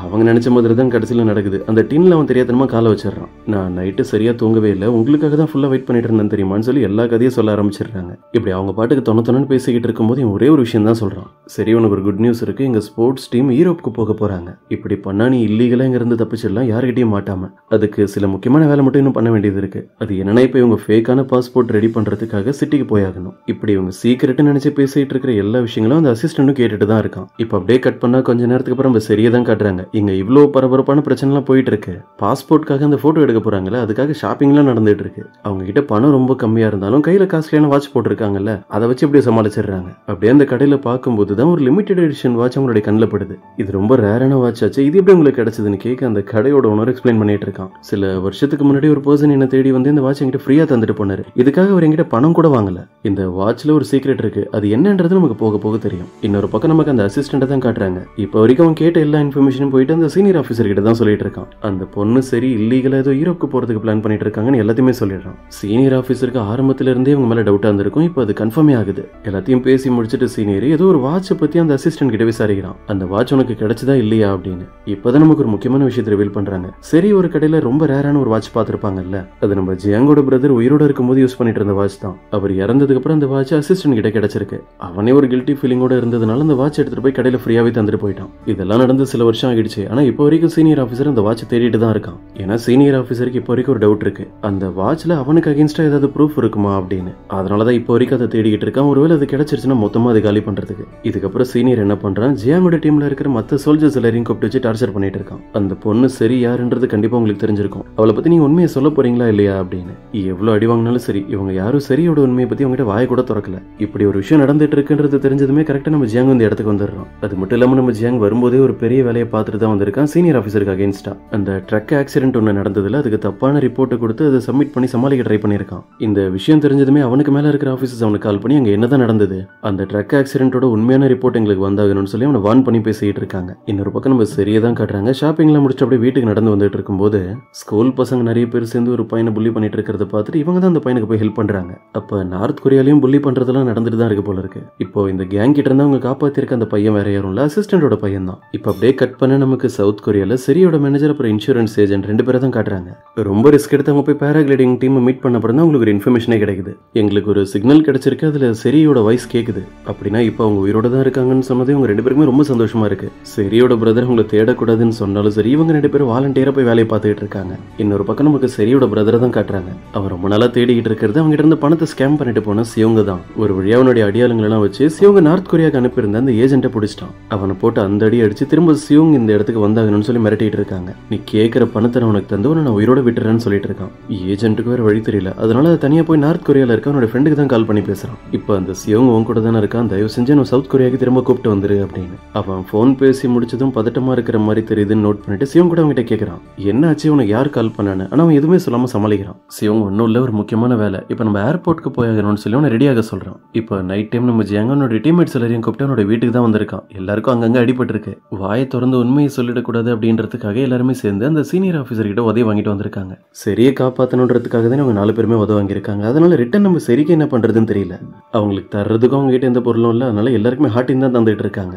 நீங்க எல்லாரும் எனக்கு ரொம்ப பெரிய ஹெல்ப் பண்ணிருக்கீங்க, உங்க யாரையும் நான் மறக்கவே மாட்டேன், இது எல்லாத்துக்கும் ரொம்ப தேங்க்ஸ் அப்படின்னு. இதெல்லாம் முடிஞ்சதுக்கு அப்புறம் ஜியாங் அவனோட டீம் கூட வெளியே நடந்து வந்துட்டு இருக்கும்போது அவங்களுக்கு கதை பேச ஆரம்பிச்சிடுறாங்க. நான் கூட ஒருத்தவங்க நமக்கு ஹார்ட்டின் சிம்பிள் காமிச்சாங்கன்னா அவங்களுக்கு நம்மள ரொம்ப பிடிச்சிருக்குன்னு அர்த்தம் தப்பா நினைச்சிட்டேன். இன்னைக்கு சரி நம்ம பண்ண ஹெல்ப்காக நம்ம எல்லாருக்கும் ஹார்ட்டின் சிம்பிள் தந்தாங்க அப்படின்னா நம்ம எல்லாரும் அவங்களுடைய ஃப்ரெண்ட்ஸ் அவங்களுக்கு ரொம்ப நம்பிக்கையான பர்சன் அர்த்தம் போல இருக்கு அப்படின்னு இவங்க எல்லாம் என்னமோ பேசிட்டு இருக்காங்க. இதெல்லாம் பக்கத்துல கேட்டுட்டு இருக்க நம்ம ஜியாங்க்கு தான் கொஞ்சம் அப்செட் ஆகிடுது. ஏன்னா எனக்கு சரியா பிடிச்சிருக்கு. அவங்க நார்த் கொரியாவுக்கு வந்து பண்ற சின்ன சின்ன விஷயங்கள் எல்லாமே திரும்ப வீட்டுக்கு வந்ததுக்கு அப்புறம் அவங்களே தான் பார்த்து முறைச்சிட்டு இருக்கான். நைட்டு தூங்கும் போது கூட அவங்க மேல இருக்கிற கோவத்துல நீ பெட்லாம் ஒண்ணு இனிமே தூங்க வேணாம், போய் சோஃபால தூங்குன்னு சொல்லிட்டு இவன் தனியா சோகமா பெட்ல உட்காந்துருக்கான். அப்ப அந்த ஹார்ட்டின் எனக்கு மட்டும் ஸ்பெஷல் இல்லையா, நான் அப்படித்தானே நினைச்சேன்னு அவனுக்குள்ளே பேசிக்கிட்டு இருக்கான். இப்போ நைட் டைம் நமக்கு அந்த அசிஸ்டண்ட்டை தான் காட்டுறாங்க. அவன் பையன் கிட்ட உட்காந்து அவன் பேசும்போது தான் இன்னைக்கு சரிதான் அவனை புள்ளி பண்ற பசங்க கிட்ட இருந்து காப்பாத்தினாங்கன்ற விஷயமும் உனக்கு தெரியுது. நம்ம லைஃப்ல யார் யாரெல்லாம் நமக்கு ஹெல்ப் பண்றாங்களோ அவங்களுக்கு அகேன்ஸ்டாவே நம்ம ஒர்க் பண்ற மாதிரி நம்ம வேலை இருக்கேன்னு யோசிச்சுட்டு இருக்கான். அந்த டைம்ல தான் அவனுக்கு பல வருஷத்துக்கு முன்னாடி நடந்த ஒரு இன்சிடென்ட் ஞாபகம் வருது. ஆர்மில அவன் ஜாயின் பண்ண புதுசுல அவனையும் நிறைய பேர் சேர்ந்து புள்ளி பண்ணிருக்காங்க. அவனை போட்டு அடிச்சு டார்ச்சர் பண்றதுன்னு சொல்லி கொஞ்சம் எக்ஸ்ட்ரீமான லெவலுக்கு. அப்ப சரியான டைம்ல யார் வந்து அவனுக்கு ஹெல்ப் பண்ணிருப்பானா, ஜியாங்கோட பிரதர் தான். அந்த டைம்ல எல்லாம் ஒரு உயிரோட டியூட்டில தான் இருந்திருப்பாரு. இப்போ நெக்ஸ்ட் டே மார்னிங் நம்ம சரி அப்புறம் ஜியாங் ரெண்டு பேருமே சேர்ந்து ட்ரெயின்ல தான் டிராவல் பண்ண ஆரம்பிக்கிறாங்க. அந்த ஃபேக் பாஸ்போர்ட்டை ரெடி பண்றதுக்காக தான் அவங்க வேற இடத்துக்கு டிராவல் பண்ணி போயிட்டு இருக்காங்க. அது மட்டும் இல்லாம சரி எந்த பிரச்சனையும் இல்லாம யூரோப்புக்கு போய் ரீச் ஆகிறதுக்கு நம்ம ஜியாங்கனுடைய அப்பா கிட்ட ஹெல்ப் கேட்டிருக்கான். ட்ரெயின்ல டிராவல் எல்லாமே நல்லா தான் போயிட்டு இருந்தது. திடீர்னு பார்த்தா ட்ரெயின்ல ஏதோ பிரச்சனை, ட்ராக்லயே ட்ரெயின் ஸ்டாப் ஆகிடுது. அது மட்டும் இல்லாம அதை சரி பண்றதுக்கு 10 மணி நேரம் ஆகும்னு சொல்லிட்டாங்க. இது நார்த் கொரியா, அதனால உடனே வேற ட்ரெயின் வரும், அதுல ஏறிலாம் போயிட முடியாது. ட்ரெயின் சரி பண்றதுக்கு ஆளுங்க வர்ற வரைக்கும் பேசஞ்சர்ஸ் எல்லாருமே இங்க தான் இருந்தாகணும். எல்லாருமே அங்க பக்கத்துல இருக்க இடத்துல போய் உட்காந்துட்டு கேம்ப் ஃபயர் எல்லாம் போட்டுட்டு பேசிட்டு பேசிட்டு இருக்காங்க. நம்ம சரியும் ஜியாங் கூட டைம் ஸ்பெண்ட் பண்றதுக்கு இதுதான் உங்களுக்கு கிடைச்சிருக்க நல்ல மொமெண்ட். அவன் இவ்வளவு நாள் அவங்களை சேஃபா பாத்துக்கிட்டான். அது மட்டும் இல்லாம எப்பவுமே கேரிங்கா நடந்துக்கிறான்ல, அதனால சரி அவனை பாராட்டி பேசிக்கிட்டு இருக்காங்க. ஃபியூச்சர்ல ஒரு நல்ல ஹஸ்பண்டா இருக்கிறதுக்கான எல்லா குவாலிட்டிஸும் அவங்க கிட்ட இருக்கு. ஆனா ஜியாங்கோட பிரதர் இறந்து போனதுக்கு அப்புறம் முன்னாடி மாதிரி இல்ல, ரொம்ப சேஞ்ச் ஆகிட்டான். லைஃப்ல அவனுடைய பேஷனா இருந்த விஷயங்களே விட்டுட்டான். அடுத்து என்ன நடக்க போகுது அப்படின்றத பத்தி அவன் பெருசா யோசிக்கிறதே இல்ல. அவன் பேசுறதெல்லாம் வச்சு நம்ம சரிக்கு அவன் எமோஷனலா எந்த அளவுக்கு ஃபீல் பண்ணிட்டு இருக்கான்றது புரியுது. இப்ப அப்படியே கட் பண்ண நெக்ஸ்ட் டே ட்ரெயினை ரிப்பேர் பண்ணி முடிச்சுதான் இவங்க வர வேண்டிய ஸ்டாப்க்கு வந்துட்டாங்க. அந்த பாஸ்போர்ட்க்கு போட்டோ எடுக்கிறதுக்காக நம்ம சரி போய் போஸ்ட் கொடுத்து முடிச்சுட்டு ஜியாங் கூட ஒன்னா போட்டோ எடுக்கிறதுக்காக அவங்க பர்மிஷன் கேட்டுட்டு இருக்காங்க. ஆனா அவன் முடியாது வேணான்னு சொல்லிட்டு இருக்கான். இதே நேரம் நமக்கு அந்த சிவங்க தான் காட்டுறாங்க. அவன் எப்படியாவது ஏர்போர்ட்டுக்கு கூப்பிட்டு போலான்னு பார்த்தா அவனோட ஃப்ரெண்டு அது மட்டும் நடக்கவே மாட்டுது. அவனோட ஃப்ரெண்ட் மேல அவனுக்கு டவுட் வந்ததும் அவன் தலையில கன்னு வச்சு மிரட்டி அவங்ககிட்ட எல்லா உண்மையும் கேட்டு வாங்கிடுறான். இவங்களோட ஏஜென்ட்டை பிடிச்சிட்டாங்க.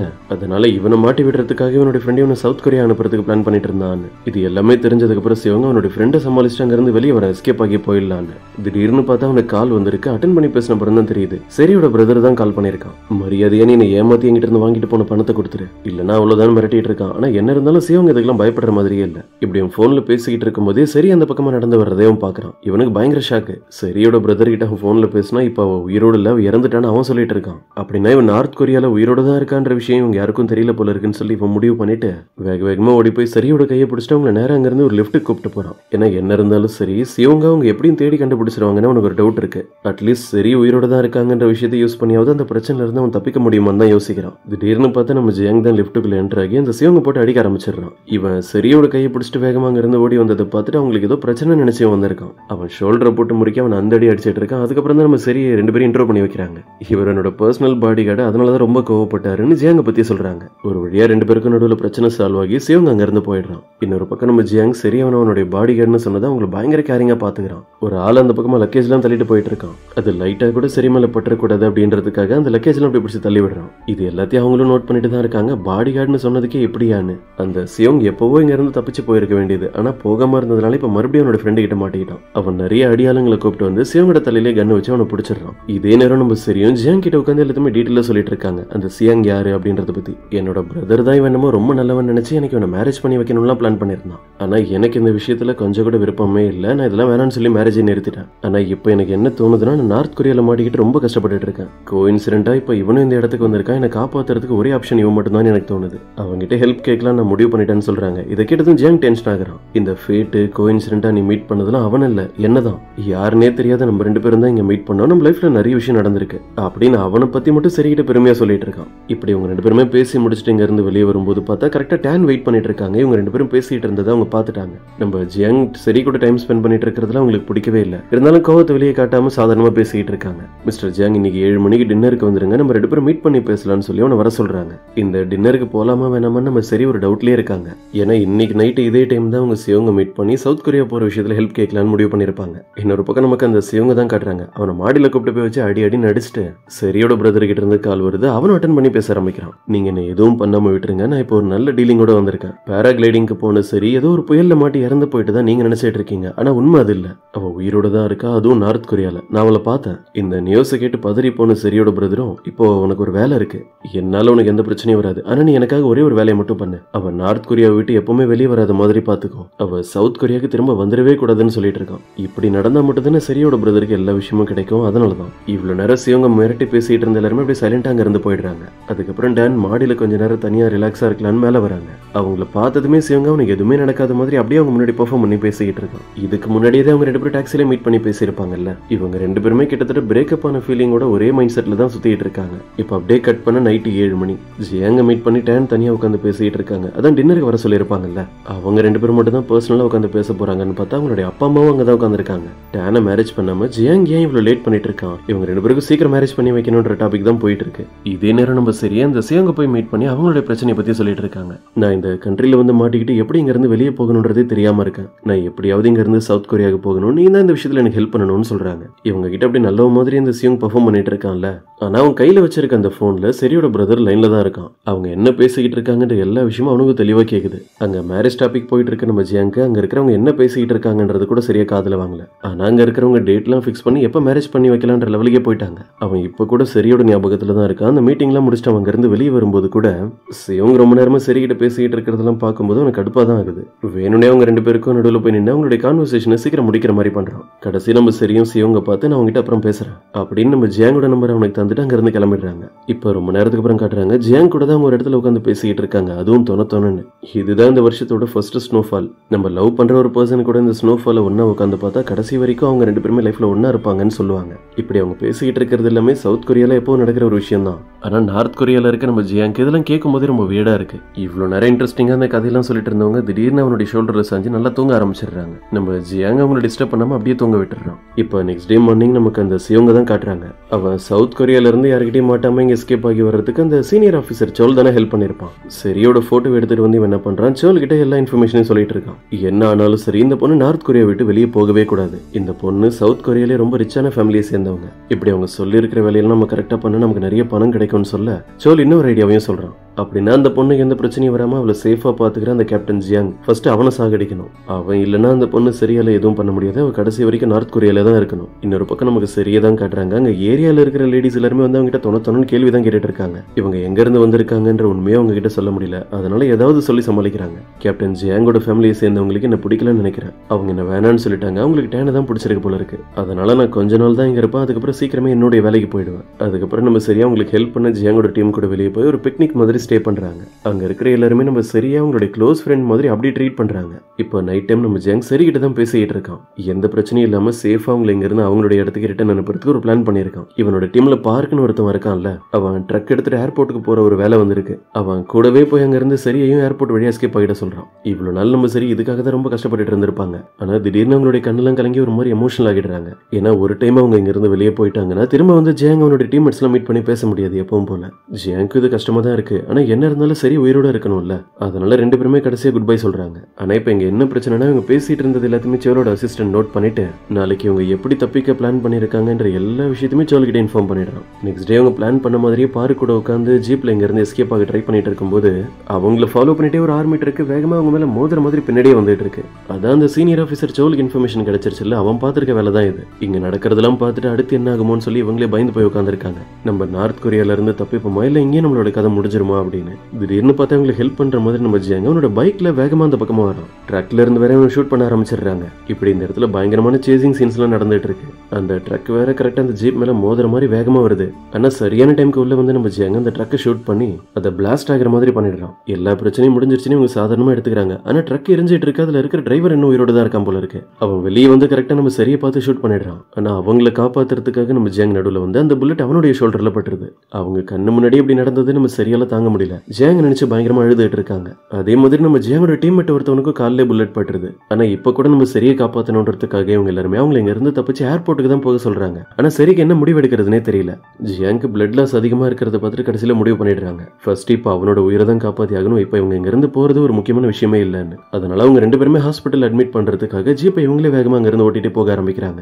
ஜியாங்கோட டீம்மேட் அவங்களுக்கு அட்வைஸ் பண்ணிட்டு இருக்கான், நீங்க அப்படி பண்ணிருக்கவே கூடாது. நீங்க திரும்ப உங்களுடைய நாட்டுக்கு போறதுக்கு இதே மாதிரி ஒரு சான்ஸ் கிடைக்குமான்றது தெரியாது. இப்ப கூட நீங்க நினைச்சா இங்க இருந்து தப்பிக்க முடியும். இங்க இருந்து உடனே போங்கன்னு சொல்றான். நம்ம ஜியாங்க் இப்ப ட்ரீட்மெண்ட் தான் போயிட்டு இருக்கான். மயக்கத்துல தான் இருக்கான். அவன் இன்னும் கண்ணு திறக்கவே இல்லை. சரியும் கடைசியா இங்க இருந்து போயிடலான்னு யோசிக்கும் போது தான் டாக்டர்ஸ் பேசிட்டு இருக்கிறத கேக்குறாங்க. ஜியாங்க் பிளட் லாஸ் ரொம்ப அதிகமா இருக்கு. இப்ப ஸ்டோரேஜ்ல அவனுடைய பிளட் குரூப்பும் இல்ல. ஜியாங்கோட பிளட் குரூப் என்னன்னு கேட்கும் போது நம்ம சரிக்கு தெரியுது அவங்க 2 பேருக்குமே ஒரே பிளட் குரூப் தான். அவ்வளவுதான். அவனை காப்பாத்தணுன்றதுக்காக அவங்களும் இங்கே ஹாஸ்பிட்டல்ல அட்மிட் ஆகி ஜியாங்க் அவங்களுடைய பிளட் தான் டொனேட் பண்ணிட்டு இருக்காங்க. இன்னொரு பக்கம் ஏர்போர்ட்ல சியோங் செக் பண்ணிட்டு இருக்கான். ஒருவேளை அந்த ட்ரக் ஆக்சிடென்ட்ல இருந்து தப்பிச்சதுக்கு அப்புறம் சரி இங்க வந்திருப்பாங்களான்னு டவுட்டோட. ஆனா ஃபிளைட்டே போயிடுச்சு. கடைசி வரைக்கும் அவங்க இந்த இடத்துக்கு வரவே இல்லை. இப்பதான் சியோங்க்கு நிம்மதியா இருக்கு. இப்ப நமக்கு சீனியர் ஆஃபீஸர் சோல தான் காட்டுறாங்க. அவங்களை அட்டாக் பண்றதுக்காக அவன் அனுப்பி வச்சிருந்த அந்த ட்ரக் பிளாஸ்ட் ஆகிடுச்சு அப்படின்னு. இது அந்த பொண்ணு சரியை காப்பாத்துறதுக்காக ஜியாங் பண்ண வேலையா தான் இருக்கும். அவன் எங்க இருந்தாலும் அவனை உடனே தேடி கண்டுபிடிங்க. இதுக்கு மேல அவனை உயிரோட விடக்கூடாதுன்னு சொல்லிட்டு இருக்கான். இப்ப ஹாஸ்பிட்டல்ல வெளியே வெயிட் பண்ணிட்டு இருக்கும் போது நம்ம சரி ஜியாங்கோட யூனிஃபார்ம் எடுத்து பார்க்கும்போது ஒரு விஷயத்தை கவனிக்கிறாங்க. அந்த ஸ்டுடியோக்கு போய் போட்டோ எடுத்திருப்பாங்கல்ல பாஸ்போர்ட்காக, அந்த போட்டோவை பத்திரமா வச்சிருக்கான். இப்ப ரொம்ப நேரத்துக்கு அப்புறம் டாக்டர் சரியா கூப்பிட்டு ஒரு நல்ல விஷயத்த சொல்றாரு. ஜியாங்க் ட்ரீட்மெண்ட்லாம் கரெக்டா நடந்து முடிஞ்சிருச்சு. இப்ப அவன் தெளிவா தான் இருக்கான் அப்படின்னு சந்தோஷமா அவனை போய் பார்க்கலான்னு நம்ம சரி போனா அவன் எழுந்திரிச்சதுமே உங்களை பிடிச்சி திட்ட ஆரம்பிச்சிடறான். நீ இன்னமும் எதுக்காக எங்க நார்த் கொரியாலே இருக்க? நீ இங்க இருந்து தப்பிச்சு உன்னோட இடத்துக்கு போகணும்ன்றதுக்காக நாங்க எல்லாருமே சேர்ந்து எவ்வளவு பெரிய ரிஸ்க் எடுத்திருக்கோம் தெரியுமா? இப்படி கோவத்துல இவன் என்னமோ பேசிடுறானா சரியா அழுதுகிட்டே இங்க இருந்து வெளியே போயிடுறாங்க. அதுக்கப்புறம் டாக்டர்ஸ் வந்து ஜியாங் கிட்ட பேசின அப்புறம் தான் ஒரு விஷயம் தெரியுது. உங்களுக்கு அடிபட்டு நிறைய பிளட் லாஸ் ஆகிடுச்சு. ஆனா நல்ல வேலையா கரெக்டான டைம்ல அந்த பொண்ணு தான் வந்து உங்களுக்கு பிளட் தந்து ஹெல்ப் பண்ணாங்க. இது தெரியாம நம்ம வேற சரி கிட்ட ரொம்ப கோவமா பேசிட்டு மணி அந்த ஸ்டாண்டோட அப்படியே வெளியே போறான். அவங்க கிட்ட மன்னிப்பு கேட்கற அவங்க சமாதானமாகற மாதிரியே தெரியல. திடீர்னு போய் அவங்களை கிஸ் பண்ணிடுறான். இன்னொரு பக்கம் நமக்கு அந்த சியோங்க தான் காட்டுறாங்க. இந்த சீனியர் ஆபீசர் சியோல தான் எல்லா பிரச்சனையும் நடக்குதுன்றது அவனுக்கும் தெரியும். இதுல எந்த ஒரு தப்பும் பண்ணாத சரியோட லைஃப்ல பிரச்சனை வரது அவனுக்கும் பிடிக்கல. அடுத்து என்ன பண்றதுன்னு யோசிச்சுட்டு அவன் நடந்து போயிட்டு இருக்கும்போது கோஇன்சிடென்ட்டா எப்ப பார்த்தாலும் அந்த பொண்ணு டேனை தான் மீட் பண்றான். ஆக்சுவலா டேன் இந்த இடத்துல ஒரு அபார்ட்மெண்ட்டை பாக்குறதுக்காக தான் வந்திருக்காங்க. கேப்டன் ஜியாங் நீ மேரேஜ் பண்ணதுக்கு அப்புறம் இந்த அபார்ட்மெண்ட்ல தான் ஸ்டே பண்ணணும்னு அவங்களோட வீட்டுல சொல்லிருக்காங்க. அதனாலதான் அதை பார்த்துட்டு போலான்னு வந்திருக்காங்க. கட் பண்ண இப்ப ஹாஸ்பிட்டல்ல தான் காட்டுறாங்க. நம்ம ஜியாங்கோட டீம்மேட்ஸ் எல்லாருமே அவனை பாக்குறதுக்காக ரொம்ப பதட்டமா ஓடி வந்திருக்காங்க. இவங்க எல்லாரும் வந்திருக்காங்கன்னு தெரிஞ்சதுமே நம்ம ஜியாங் நல்லா தூங்கிட்டு இருக்கிற மாதிரி நடிக்கிறான். ஏன்னா தேவையில்லாம ஏதாவது தொணத்தொன்னு பேசிக்கிட்டே இருப்பாங்க. ஒரே டிஸ்டர்பன்ஸா இருக்கும். அதனாலதான் இப்ப கூட அவங்க 3 பேரும் நம்ம ஜியாங்க கேப்டன் கூட மதிக்காம வெறுப்பேத்திட்டு இருக்காங்க. இவருக்கு எதுவும் ஆகாத மாதிரி ஏதாவது பிளான் பண்ணி பண்ணுவாருன்னு பார்த்தா கடைசியில் இவருக்கே புல்லட் அடிபட்டுருச்சு. இவர் எப்படி நம்ம எல்லாருக்குமே கேப்டன் ஆனாருன்னு தெரியலையே அப்படின்னு ஜியாங் செம்ம கடுப்புல இருக்கான்றது புரிஞ்சுக்கிட்டு நம்ம சரிதான் அவங்க எல்லாரையும் அங்கிருந்து வெளியே அனுப்பி வைக்கிறாங்க. டைம் முடிஞ்சிருச்சு அப்படின்னு. இப்ப நம்ம சியோங்க தான் காட்டுறாங்க. டேன் கிட்ட உட்காந்து பேசிட்டு கார்ல வெளியே போயிட்டு இருக்கான். 2 பேருமே கோஇன்சிடென்ட்டா மீட் பண்ணி நல்லா பேச ஆரம்பிச்சிட்டாங்கல்ல. ஒன்னா போய் ஒரு இடத்துல உட்காந்து சாப்பிட்டுட்டே பேசும்போது சியோங்க அவனோட லைஃப்ல நடந்த விஷயங்கள் எல்லாத்தையுமே டேன் கிட்ட ஷேர் பண்ணிட்டு இருக்கான். இப்ப சீனியர் ஆபீசர் சியோலுக்கு நம்ம ஜியாங்க எந்த ஹாஸ்பிட்டல் அட்மிட் பண்ணிருக்காங்க, இப்ப அவனுக்கு ட்ரீட்மெண்ட் எங்க தான் போயிட்டு இருக்குன்ற டீடைல்ஸ்லாம் ஒரு சோல்ஜர் மூலமா உனக்கு கிடைச்சிருது. இப்ப அவன் கூட ஒரு குரூப்பே கூப்பிட்டு நம்ம ஜியாங் இருக்கிற அந்த ஹாஸ்பிட்டலுக்கு தான் வர ஆரம்பிக்கிறான். நேரா ஜியாங் கிட்ட போய் நீ பண்ண தப்புக்கான பனிஷ்மெண்ட் உனக்கு சீக்கிரமே கிடைக்க போகுது. நீ யாரோட பெர்மிஷனுமே இல்லாம கேம்ப்ல இருந்து நிறைய வெப்பன்ஸ் எடுத்துட்டு போயிருக்க. சவுத் கொரியால இருந்து வந்த ஒரு பொண்ணை காப்பாத்தணும் அப்படின்றதுக்காக நம்ம நாட்டை சேர்ந்தவங்களே ஷூட் பண்ணிருக்க. அந்த பொண்ணு கண்டிப்பா ஒரு ஸ்பையா தான் இருப்பா. அவளுக்கு ஹெல்ப் பண்ணதுக்காக உன்னை அரெஸ்ட் பண்ண போறோம்னு சொல்லி டைலாக் பேசிக்கிட்டு இருக்கும் போதே கரெக்டா அந்த இடத்துக்கு ஒருத்தர் என்டர் ஆகுறாரு. அது வேற யாரும் இல்ல, நம்ம ஜியாங்கோட அப்பா தான். அவர் பார்த்ததுமே சியோல எதுவுமே பேச முடியாம அவருக்கு ஒரு சல்யூட் மட்டும் போட்டாங்க இருந்து எஸ்கேப் ஆகிடுறான். என் பையன் கிட்ட இப்ப நான் கொஞ்சம் தனியா பேசணும்னு சொல்லிட்டு நம்ம ஜியாங்க பிடிச்சி திட்ட ஆரம்பிச்சிட்டாரு. ஏன்னா இவன் ஒரு சின்ன மிஸ்டேக் பண்ணாலும் பெரிய ப்ராப்ளம்ல மாட்டிக்கிறதுக்கு நிறைய சான்ஸ் இருக்கு. இவனுக்கு அடிப்பட்டு இவன் ஹாஸ்பிட்டல் அட்மிட் ஆகியிருக்கான்றது தெரிஞ்சதும் டேன் அவங்களுடைய அம்மா கூப்பிட்டு இந்த இடத்துக்கு வந்திருக்காங்க. இவன் இவ்வளவு ரிஸ்க் எடுத்து யாருன்னே தெரியாத அந்த பொண்ணை காப்பாத்திருக்கான் அப்படின்னா கண்டிப்பா இவனுக்கு சரியா பிடிச்சிருக்கு அப்படின்றது டேனுக்கும் தெரியுது. அவங்க தனியா இந்த விஷயத்தை பத்தி அவங்க கிட்ட கேட்டு ஜியாங் உண்மையை சொல்லிடுறான். நம்ம 2 பேருக்கும் கண்டிப்பா மேரேஜ் நடக்காது. இப்ப நான் சொல்ல போற விஷயம் எனக்கு கஷ்டமா இருந்தாலும் மன்னிச்சிரு. எனக்கு அந்த பொண்ணு சரியாதான் ரொம்ப பிடிச்சிருக்குன்னு அவ்வளவுதான் லவ் பண்றேன்னு சொல்றான். பதிலுக்கிட்ட நீ என்ன பேசிட்டு இருக்க நல்லா யோசிச்சு பாரு. இதெல்லாம் பாசிபிளே கிடையாது. அவ எப்ப வேணும்னாலும் இங்க இருந்து திரும்ப சவுத் கொரியாக்கே போகலாம். அதுக்கப்புறம் நீங்க 2 பேருமே உங்களோட லைஃப்ல மீட் பண்றதுக்கு சான்ஸே இல்ல. உனக்கே இந்த எல்லா விஷயமும் தெரியும். இப்படி எல்லாம் பேசி நம்ம ஜியாங்க்கு அட்வைஸ் பண்றேன்னு சொல்லிட்டு அவனை வேற கன்ஃபியூஸ் பண்ணி விட்டுட்டு இருக்காங்க. இதே நேரம் நம்ம சரியா அந்த ஜியாங்க தான் மீட் பண்ணி பேசுறதுக்காக வந்திருக்காங்க அவனோட இடத்துக்கு. நீ எதுக்கும் கவலைப்படாத. உனக்கு ஒன்னும் ஆகல. நீ நார்த் கொரியால தான் இருக்க இன்ஃபர்மேஷன் அவனோட வீட்டு ஃபேமிலிக்கு எல்லாம் ஷேர் பண்ணிட்டேன் அப்படின்னு அவங்க கிட்ட போய் சொல்றான். ஆனா இதே நேரம் அங்க சவுத் கொரியால ஒரு பெரிய மீட்டிங் நடந்துட்டு இருக்கு இவங்களோட ஆபீஸ்ல. சரி இறந்து போயிட்டாங்கன்னு கன்ஃபார்மே பண்ணிட்டு எல்லா கண்ட்ரோல்ஸுமே அவங்களோட பிரதர் பேருக்கு போற மாதிரி அனௌன்ஸ்மெண்ட் தந்துட்டு இருக்காங்க. இப்படி ஒரு விஷயம் நடக்கணும்ன்றது தான் இவங்களும் ரொம்ப நாளா எதிர்பார்த்துட்டு இருந்திருப்பாங்க. இப்ப நமக்கு டேனை தான் காட்டுறாங்க. அவங்களுடைய அம்மாவை கூப்பிட்டு ஏதோ ஷாப்பிங் பண்ணலாம்னு சொல்லி பெரிய இடத்துக்கு வந்திருக்காங்க. அங்க இருக்க ஒரு மேகசின் எடுத்து பார்க்கும்போது தான் அதுல கோஇன்சிடென்ட்டா சரியோட போட்டோ போட்டு அவங்களுடைய டீடைல்ஸ் இருக்கு. அதை பாத்துறாங்க. உடனே இந்த பேப்பர்ஸ் எல்லாத்தையுமே கிழிச்சு அவங்களே எடுத்துக்கிறாங்க. இப்ப நைட் டைம் நமக்கு ஹாஸ்பிட்டல்ல இருக்கு ஜியாங்க தான் காட்டுறாங்க. சரி ரொம்ப நேரமா இந்த இடத்துல இல்ல. இப்ப அவங்க எங்க போயிருக்காங்கன்னு தெரியல. அதை தான் அங்க இருக்க டாக்டர்ஸ் கிட்ட எல்லாம் சொல்லி சிசிடிவி கேமரால செக் பண்ணி பார்த்துட்டு இருக்கான். சிவங்களோட கார் இந்த இடத்துக்கு வந்திருக்கு. அப்ப சரி கண்டிப்பா அவங்க கிட்ட பேசுறதுக்காக தான் இங்க இருந்து வெளியே போயிருக்காங்கன்றத கன்ஃபார்ம் பண்ணிடுறான். இப்ப அந்த சிவங்க தான் காட்டுறாங்க. சரிக்கு ஹெல்ப் பண்ற மாதிரி ஏதாவது விஷயம் பண்ணுவான்னு பார்த்தா தேவையில்லாத வேலையெல்லாம் பண்ணிட்டு இருக்கான். நீங்க நார்த் கொரியால வந்து மாட்டிக்கிட்டா அதெல்லாம் பெரிய பிரச்சனை இல்ல. ஆனா நீ கேப்டன் ஜியாங்கோட லைஃப்குள்ள என்டர் ஆகி இருக்கவே கூடாது. உனக்கே புரியும் நினைக்கிறேன். நீ அவரோட லைஃப்குள்ள போனதுக்கு அப்புறம் தான் அவருக்கு ஏகப்பட்ட பிரச்சனை. அங்க ஹாஸ்பிட்டல்ல டேனு கையோட அந்த மேகசின் பேப்பர் கிழிச்சு எடுத்துட்டு வந்து நம்ம ஜியாங் கிட்ட கோவமா பேசிட்டு இருக்காங்க. இந்த பொண்ணை சேஃபா அவளுடைய கண்ட்ரிக்கு அனுப்பணுன்ற விஷயத்துல நீங்க ரொம்ப ரிஸ்க் எடுக்கிறீங்க. இது மட்டும் வெளியே தெரிய வந்து அவ்வளவுதான் உங்களோட உயிருக்கு தான் பிரச்சனைன்னு சொல்றாங்க. நம்ம ஜியாங்க அவனோட முடிவு என்னன்றத சொல்றான். நான் ஆல்ரெடி என்னோட லைஃப்ல என் பிரதரை இழந்துட்டேன். அந்த மாதிரி சரியெல்லாம் என்னால மிஸ் பண்ணவே முடியாது. எனக்கு ரொம்ப முக்கியம்னு சொல்றான். ஹாஸ்பிட்டல்ல இருந்து டிஸ்சார்ஜ் ஆனதுக்கு அப்புறமா கூட நம்ம ஜியாங்க இப்ப அவங்க எங்க இருக்காங்கன்னு போய் தேடிட்டு இருக்கான். அவங்க இதுக்கு முன்னாடி மீட் பண்ண அந்த ஃபாரஸ்ட் ஏரியால கூட போய் பாக்குறான். சரி இப்ப அங்க எங்கேயாவது இருக்காங்களான்னு. ஆனா அவங்களை கண்டுபிடிக்கவே முடியல. அதனால இந்த விஷயத்துல அவனுக்கு ஹெல்ப் பண்ற மாதிரி ஒரு பர்சனை போய் மீட் பண்ணி அவர்கிட்ட தான் ஐடியா கேட்டு இருக்கான். இப்ப டேனை காட்டுறாங்க. சிவங்க மீட் பண்ணி அவங்ககிட்ட ஒரு முக்கியமான விஷயம் பேசுறதுக்காக தான் வந்திருக்காங்க. அவன் யாரு இதுக்கு முன்னாடி அவன் 420 வேலையை தான் பார்த்துட்டு இருந்தான்றது அவங்களுக்கு தெரிஞ்சிருச்சுல்ல. எனக்கு ஒரு விஷயத்துல உன்னோட ஹெல்ப் தேவைப்படுது. என்னோட ஃபியான்சி ஜியாங்க அவனுக்கு சரிதான் பிடிச்சிருக்குன்னு சொல்றான். இப்ப என்னோட லைஃப்ல எனக்கு பிரச்சனையா இருக்கிறதே இந்த பொண்ணு சரிதான். அவ என்னோட ரூட்ல வராம இருந்தாலே எல்லாமே கரெக்டா நடக்கும். அவங்க எல்லாத்தையுமே பேசுறதை கேட்டுட்டு சிவங்க இதுக்கு என்கிட்ட ஒரு நல்ல ஐடியா இருக்கு. நீ எதுக்கும் கவலைப்படாத. அவனோட பிரச்சனை எல்லாத்தையுமே நான் சீக்கிரமே சால்வ் பண்ணிடுறேன்னு சொல்றான். அது என்ன பிளான்னு பார்த்தா வீட்டுக்கு போனதும் சரி கிட்ட மேரேஜ் விஷயமா சொல்லி அவங்களை ப்ரொபோஸ் பண்ணிட்டு இருக்கான். நீ அவனோட முடிவு என்னன்றதை சொல்லு. நம்ம 2 பேருமே சேஃபா இங்க இருந்து நம்ம இடத்துக்கு போயிடலான்னு சொல்லிட்டு இருக்கான். இதுக்கு அவங்க கிட்ட இருந்து எந்த ஒரு சரியான ரெஸ்பான்ஸும் வரல. இவன் தான் தொண்ணு பேசிக்கிட்டு அவங்க கையில ரிங் வர மாட்டி விட்டுறான். நார்த் கொரியால இருக்கிற யாருக்குமே அவங்க மேல டவுட் வந்துடக்கூடாது அப்படின்றதுக்காக அவன் சரியா தனியா இருக்கிற ஒரு இடத்துல தான் வந்து ஸ்டே பண்ண வச்சிருக்கான். அதனால நம்ம ஜியாங்க இந்த இடத்தோட லொகேஷனையும் கண்டுபிடிச்சிட்டு சரியா மீட் பண்றதுக்காக நேரம் இங்க தான் வரான். அவனை உள்ள போக விடாம தடுத்துட்டு இருக்கிற செக்யூரிட்டிஸ் எல்லாருமே தூக்கி போட்டு அடிச்சிட்டு இருக்கான் சரியா பாக்கணுன்றதுக்காக. ஏதோ பிரச்சனைன்னு தெரிஞ்சதுமே சரியா பிரஸ் இவங்க 2 பேருமே வெளியே வந்து பாக்குறாங்க. ஜியாங் எங்க வந்திருக்கான்றது அவங்களுக்கு தெரிஞ்சிருது. அவனை பார்த்த சந்தோஷத்துல அவங்க கிட்ட பேசணுன்றதுக்காக வேகமா ஓடி போறாங்க. சியோங் தான் அவங்களை தடுத்து நிறுத்தி தேவையில்லாம கன்ஃபியூஸ் வர பண்ணி விடுறான். நான் அவங்க கிட்ட சொல்லியிருந்த அந்த விஷயத்த நீ மறந்துட்டியா? ஜியாங் உனக்கு ஹெல்ப் பண்றதுக்காக தான் உன்னை தேடி வந்திருக்கான். இப்படி அவன் பண்றதுனால திரும்ப அவனுக்கு தான் பிரச்சனை. இதெல்லாம் யோசிச்சு பார்த்துக்கிட்டு வெளியே போற நம்ம சரியும் ஜியாங் கிட்ட அழுதுகிட்டே பேச ஆரம்பிக்கிறாங்க. எதுக்கு என்ன தேடி இந்த இடத்துக்கு வந்தீங்க? உங்களோட ஹெல்ப் எனக்கு எதுவும் தேவையில்லை. நான் இப்பதான் நிம்மதியா இருக்கேன். நான் சீக்கிரமே என்னோட இடத்துக்கு போயிடுவேன். இப்படி எல்லாம் நம்ம ஜியாங் கிட்ட பேசி அவனை இங்க இருந்து போக வைக்கணும்னு தான் பண்றாங்க. கடைசியில் அதுதான் நடக்குது. வெளியே பயங்கரமா ஸ்னோஃபால் ஆகிட்டு இருக்கு. நம்ம ஜியாங் ஏதோ ஒன்று யோசிச்சுட்டு அவன் பாட்டுக்கு அப்படியே தனியா நடந்து போயிட்டு இருக்கான். உன்னோட ஹெல்ப் எதுவும் எனக்கு தேவையில்லைன்னு சரி சொல்லியிருப்பாங்கல்ல, அதை நினைச்சு கவலைப்பட்டுக்கிட்டே இன்னொரு பக்கம் அவங்களும் ஜியாங் கிட்ட இப்படி ரொம்ப ஹார்ஷா பேசிட்டுமே கில்ட்டியா ஃபீல் பண்ணிட்டு இருக்காங்க. ஒரு கட்டத்துக்கு மேல அவங்களாலே பொறுமையா இருக்க முடியல. சியோங்கோட கார் எடுத்துட்டு நேரம் நம்ம ஜியாங்க தேடிய வந்து கண்டுபிடிச்சிடுறாங்க. அவன் எங்க நடந்து போயிட்டு இருக்கான் அப்படின்னு நேரா ஓடி வந்து என்ன மன்னிச்சிருங்கன்னு உங்களை ரொம்ப கஷ்டப்படுத்துறேன்னு எனக்கு தெரியும். உங்களுக்கு எதுவும் ஆகக்கூடாது அப்படின்றதுக்காக தான் அப்படி எல்லாம் பேசிட்டேன். நம்ம ஜியாங்க அடுத்த செகண்டே அவங்களை ஹக் பண்ணிடுறான். சரி மேல அவனுக்கு கோவலாம் எதுவும் கிடையாது. சரி இவங்க 2 பேரும் ஒன்னு சேர்ந்துட்டாங்கன்னு பார்த்தா நமக்கு இன்னொரு பக்கம் அந்த சியோல தான் காட்டுறாங்க. புதுசா ஒரு பிரச்சனையை உருவாக்கிட்டு இருக்கான். ரேங்க்ல ஜியாங்கோட அப்பாவுக்கு ஈக்குவலா இருக்கிற ஒரு பர்சனை போய் மீட் பண்ணி சவுத் கொரியால இருந்து வந்திருக்க யாருன்னே தெரியாத ஒரு பொண்ணுக்கு ஜியாங் ஹெல்ப் பண்ணிட்டு இருக்கான். அந்த பொண்ணு ஒரு ஸ்பை. இதை கேட்டதும் அந்த ஆபீசர் அவருக்கு ப்ரொமோஷன் கிடைக்கணும்ன்ற ஆசையில என்ன ஆனாலும் சரி நீ எப்படியாவது அந்த பொண்ணு சரியா உயிரோட பிடிச்சி கொண்டு வந்துரு. இப்ப அவங்க எங்க இருக்காங்கன்ற விஷயம் சியோலுக்கும் தெரியாதுல்ல. கரெக்டா இவனு போய் ஹாஸ்பிட்டல்ல இருக்க அந்த சிசிடிவி ஃபுட்டேஜ் தான் செக் பண்ணி பாக்குறான். சியோங் கூட தான் அவங்க இங்க இருந்து வேற ஒரு இடத்துக்கு போயிருக்காங்கன்ற விஷயத்தை இவனும் கண்டுபிடிச்சிடறான். இன்னொரு பக்கம் கார்ல டிராவல் பண்ணி வந்துட்டு இருந்த நம்ம ஜியாங்கும் சரியும் டீசல் காலி ஆயிடுச்சுன்னு சொல்லி அங்க பக்கத்துல இருக்க ஒரு ஸ்கூல்ல தான் தங்கி இருக்காங்க. இப்ப நான் என்ன முடிவு எடுக்கிறதுன்னு கூட எனக்கு தெரியல. நான் இங்க இருந்து தப்பிச்சு என்னோட இடத்துக்கு போகணும்னா நான் சியோங்க ஃபேக் மேரேஜ் பண்ணிட்டு இங்க இருந்து போனா மட்டும்தான் முடியும். நீ கொஞ்சம் பொறுமையாரு, அப்படிலாம் எதுவும் பண்ணாதுன்னு நம்ம ஜியாங் அவங்களுக்கு அட்வைஸ் பண்ணிட்டு இருக்கான். கட் பண்ண நெக்ஸ்ட் டே மார்னிங் அந்த சீனியர் ஆஃபீஸர் சியோல சியோங் எங்க இருக்கான்ற இடத்த கண்டுபிடிச்சு அவனை வந்து போட்டு அந்த அடி அடிச்சுட்டு இருக்கான். ஆனா இதுல ஒரு யூஸும் இல்ல. ஏன்னா இப்ப சரி எங்க போயிருக்காங்கன்றது இவனுக்கும் தெரியாது. ஆக்சுவலா இப்ப அவங்க 2 பேருமே டிராவல் பண்ணி நேரம் நம்ம ஜியாங்கோட வீட்டுக்கு தான் வந்திருக்காங்க. அவனுக்கு ஃபீவர் வேற ரொம்ப அதிகமா இருக்கு. அதனால அவனை பாத்துக்கிட்டு நம்ம சரி அவன் கூடவே இருக்கிறதா சொல்றாங்க. வீட்டுக்கு வந்து எப்படி அவங்க 2 பேருமே ஒன்னா உட்காந்து பேசிக்கிட்டு இருக்கிறது அந்த சியோலோட அசிஸ்டன்ட்டும் கேட்கறான். ஆனா பயப்படுற மாதிரி எல்லாம் ஒண்ணும் இல்ல. இவங்க 2 பேரும் திரும்ப சேஃபா வந்ததை நினைச்சு அசிஸ்டன்ட் சந்தோஷம் தான் படுறான்.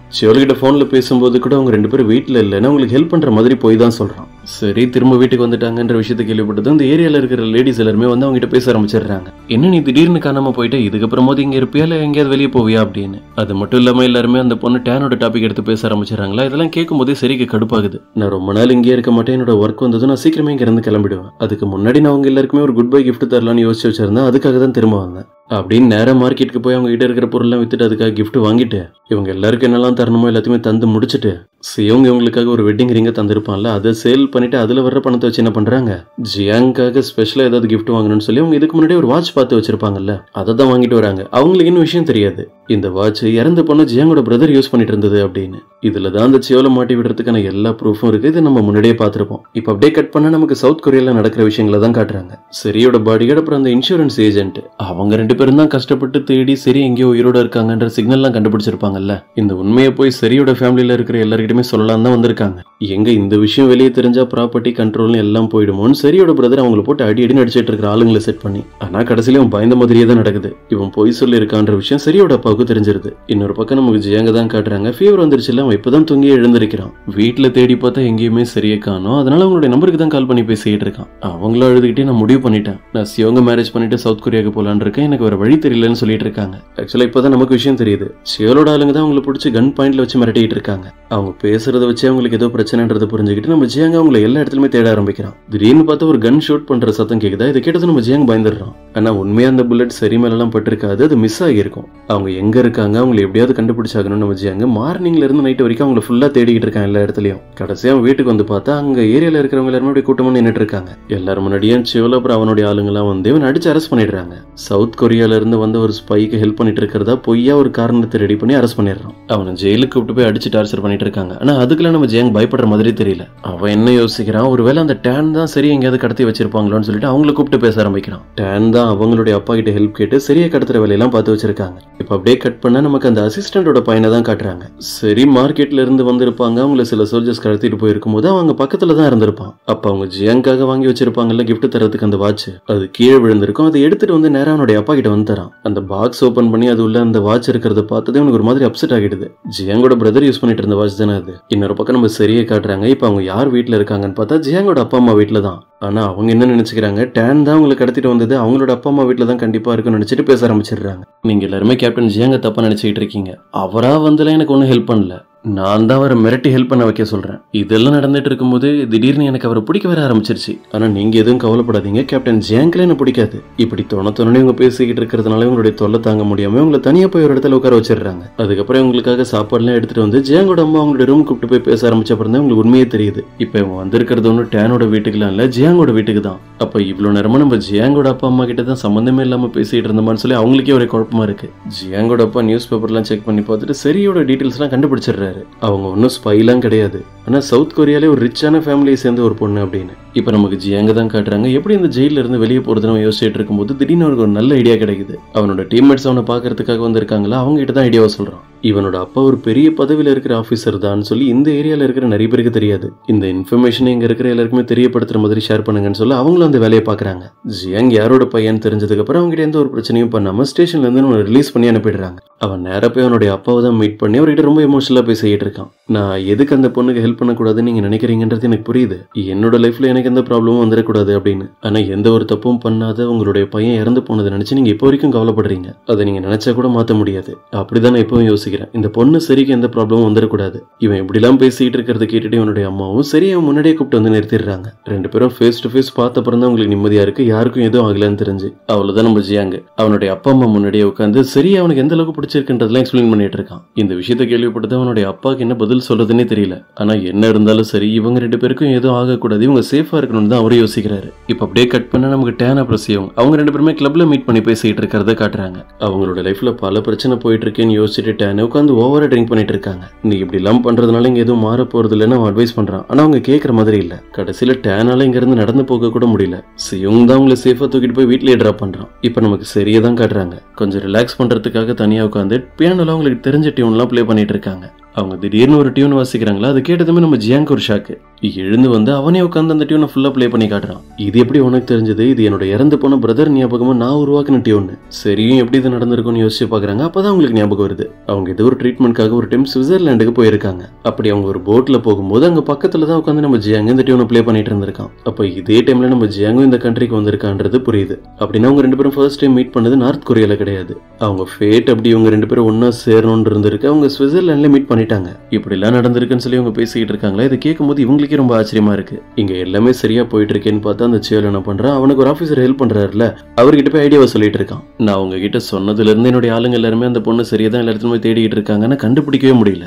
எனக்கு என்னமோ ஜியாங் அவனுடைய அப்பா அம்மா இருக்கிற அந்த வீட்டுல தான் அந்த பொண்ணு சேஃபா வச்சிருக்கானோன்னு ஒரு டவுட் இருக்கு. அங்க போய் நாங்க செக் பண்றதுக்கு ஒரு பர்மிஷன் மட்டும் கிடைச்சா நல்லா இருக்கும்னு சொல்லிட்டு இருக்கான்.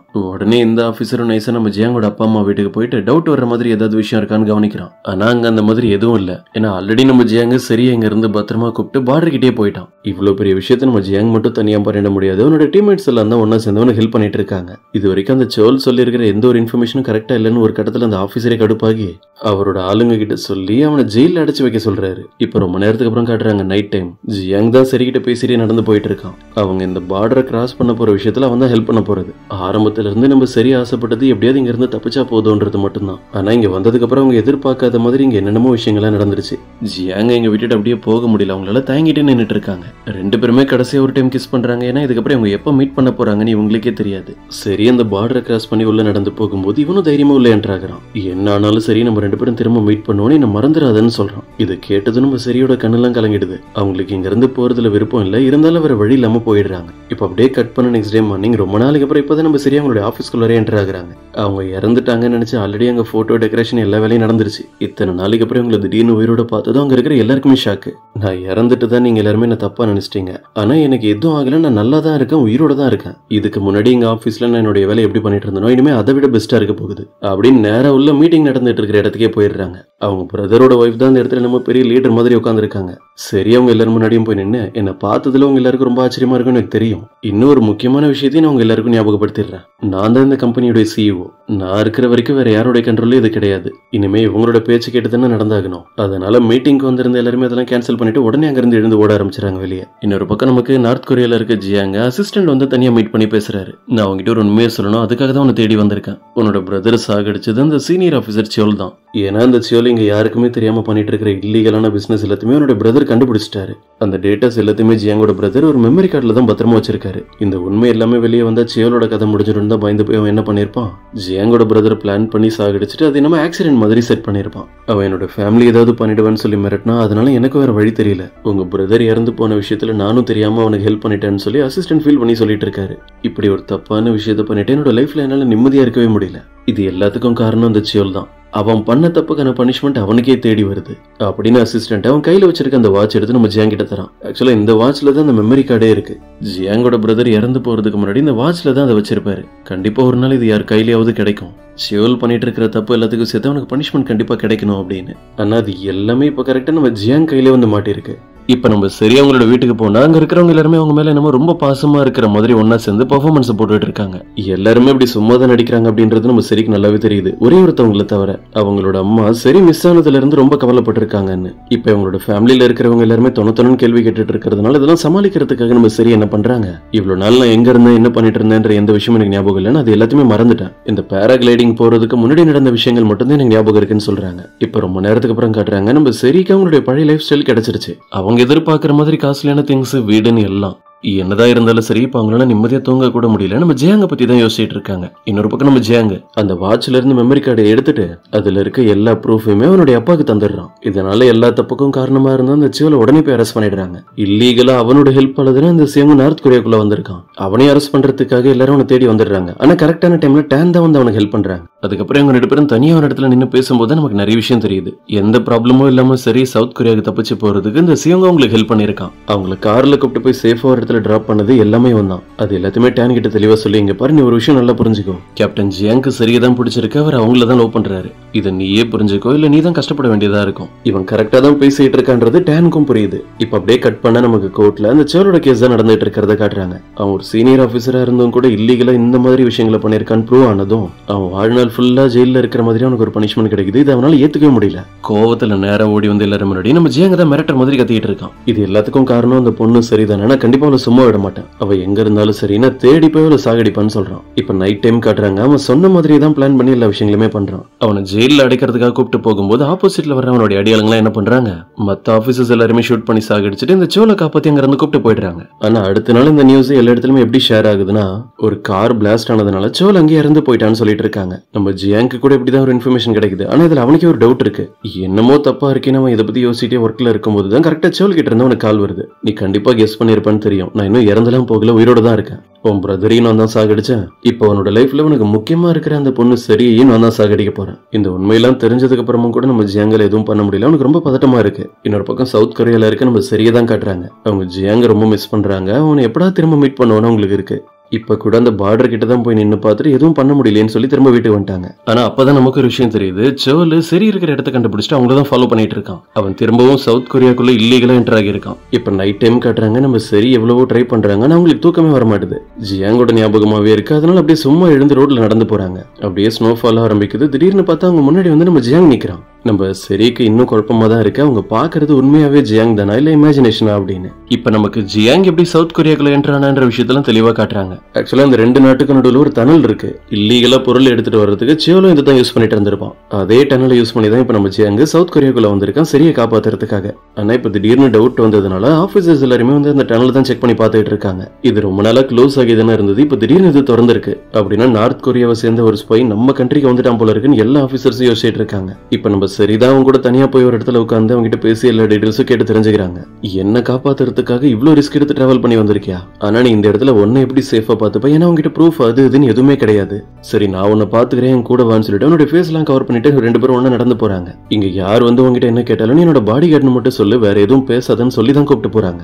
இங்க ஆல்ரெடி இருக்கிற பிரச்சனை பார்த்தாது நம்ம ஜியாங்கோட டீம்மேட்ஸ் அப்புறம் அசிஸ்டன்ட் எல்லாருமே அவனை தேடி கண்டுபிடிக்கணும்னு சொல்லி இல்லீகலா சவுத் கொரியாக்குள்ள வந்துட்டாங்க. கேப்டன் ஜியாங் அப்புறம் அவருடைய லவ்வர் சீக்கிரம் தேடி கண்டுபிடிக்கணும், அவங்க 2 பேருக்கு எந்த பிரச்சனையும் வராம பாத்துக்கணும் அப்படின்னு.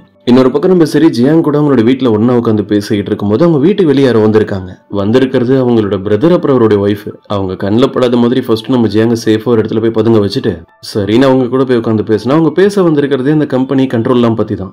சரி நீ எதுக்காக இதுக்கு போய் இவ்வளவு கஷ்டப்படுற, அந்த எல்லா வேலையும் நாங்களே பாத்துக்கிறோம்னு சொல்லி இன்டெரக்டா பிளாக்மெயில் பண்ணிட்டு இருக்காங்க. உனக்கு எந்த விஷயமும் மறந்து போகல, நீ நார்த் கொரியால தான் மாட்டி இருந்தன்றது எங்களுக்கு நல்லாவே தெரியும்னு சொல்றாங்க. இதை கேட்டதும் நம்ம சரிக்கு கடுப்பாகிடுது. உங்களுக்கு எப்பவுமே பணம் ப்ராப்பர்ட்டி இதெல்லாம் மட்டும் தான் மைண்ட்ல ஓடிட்டு இருக்குமா? நான் இறந்து போறது என் லைஃப் பத்திலாம் உங்களுக்கு எந்த ஒரு கவலையும் இல்லை அப்படிதானே அப்படின்னு 2 பேருமே பேசி அங்க இருந்து வெளியே அனுப்பிடுறாங்க. வீட்டை விட்டு வெளியே போகும்போது அவங்க பிரதரோட ஒய்ஃப் அங்க எக்ஸ்ட்ரா ஒரு ஷூ இருக்குன்றத பாத்துடுறாங்க. அப்படின்னா இந்த இடத்துல சரி கூட வேற ஏதோ ஒரு பர்சன் ஸ்டே பண்ணிருக்காங்கன்றது அவங்களுக்கு தெரிஞ்சிருது. அவங்க எல்லாரும் இங்க இருந்து போனதுக்கு அப்புறம் நம்ம சரி ரொம்ப ஃபீல் பண்ணிட்டு உட்காந்துருக்காங்க. அவங்களுக்குன்னு ஒரு பெரிய ஃபேமிலி இருந்தும் கூட அவங்க மேல யாரும் கேரிங்கா இல்லையன்னு சொல்லி யோசிச்சுட்டு இருக்காங்க. இது எல்லாத்தையுமே புரிஞ்சுக்கிட்டு நம்ம ஜியாங் தான் வந்து அவங்களை ஹக் பண்ணி சமாதானப்படுத்திட்டு இருக்கான். இன்னொரு பக்கம் நமக்கு நார்த் கொரியால இருக்க சேவங்க தான் காட்டுறாங்க. சோல் இல்லீகலா ஹெல்ப் பண்ணி தானே இவங்களே உள்ள கொண்டு வந்திருப்பான். அதனால அங்க இருக்கிற ஆபீசர்ஸ் எல்லாருமே இவங்களையும் ஃபாலோ பண்ணி கொஞ்சம் கொஞ்சமா பிடிக்க ஆரம்பிச்சிட்டாங்க. இன்னொரு பக்கம் நமக்கு ஜியாங்கோட அப்பா அம்மாவை தான் காட்டுறாங்க. அவன் இங்க இருந்து போறதுக்கு முன்னாடி ஒரு லெட்டர் எழுதி வச்சிருக்கான். அது இப்பதான் அவங்க கையில கிடைச்சிருக்கு, அதை தான் படிக்கிறாங்க. என்னோட பிரதர் இறந்து போன மாதிரி இந்த சரியை நான் இறந்து போக விட மாட்டேன், என்ன ஆனாலும் சரி நான் கண்டிப்பா அவளை காப்பாத்துவேன். இப்ப நான் சவுத் கொரியாவுக்கு தான் வந்திருக்கான்னு சொல்றான். இப்ப அப்படியே கட் பண்ண நெக்ஸ்ட் டே மார்னிங் நம்ம ஜியாங்க சரி ஒரு மாலுக்கு தான் கூப்பிட்டு வந்திருக்காங்க. அவனுக்காக நிறைய ட்ரெஸ் எல்லாம் வாங்கி கொடுத்து அவனுடைய ஹேர் ஸ்டைல் லுக்னு எல்லாத்தையுமே டோட்டலா சேஞ்ச் பண்ணிடுறாங்க. நம்ம ஜியாங்க பெரியவங்களுக்கு மரியாதை தந்து நடந்துக்கிறதுலாம் தூரத்துல இருந்து எல்லாருமே அவனை தான் பார்த்துட்டு இருக்காங்க.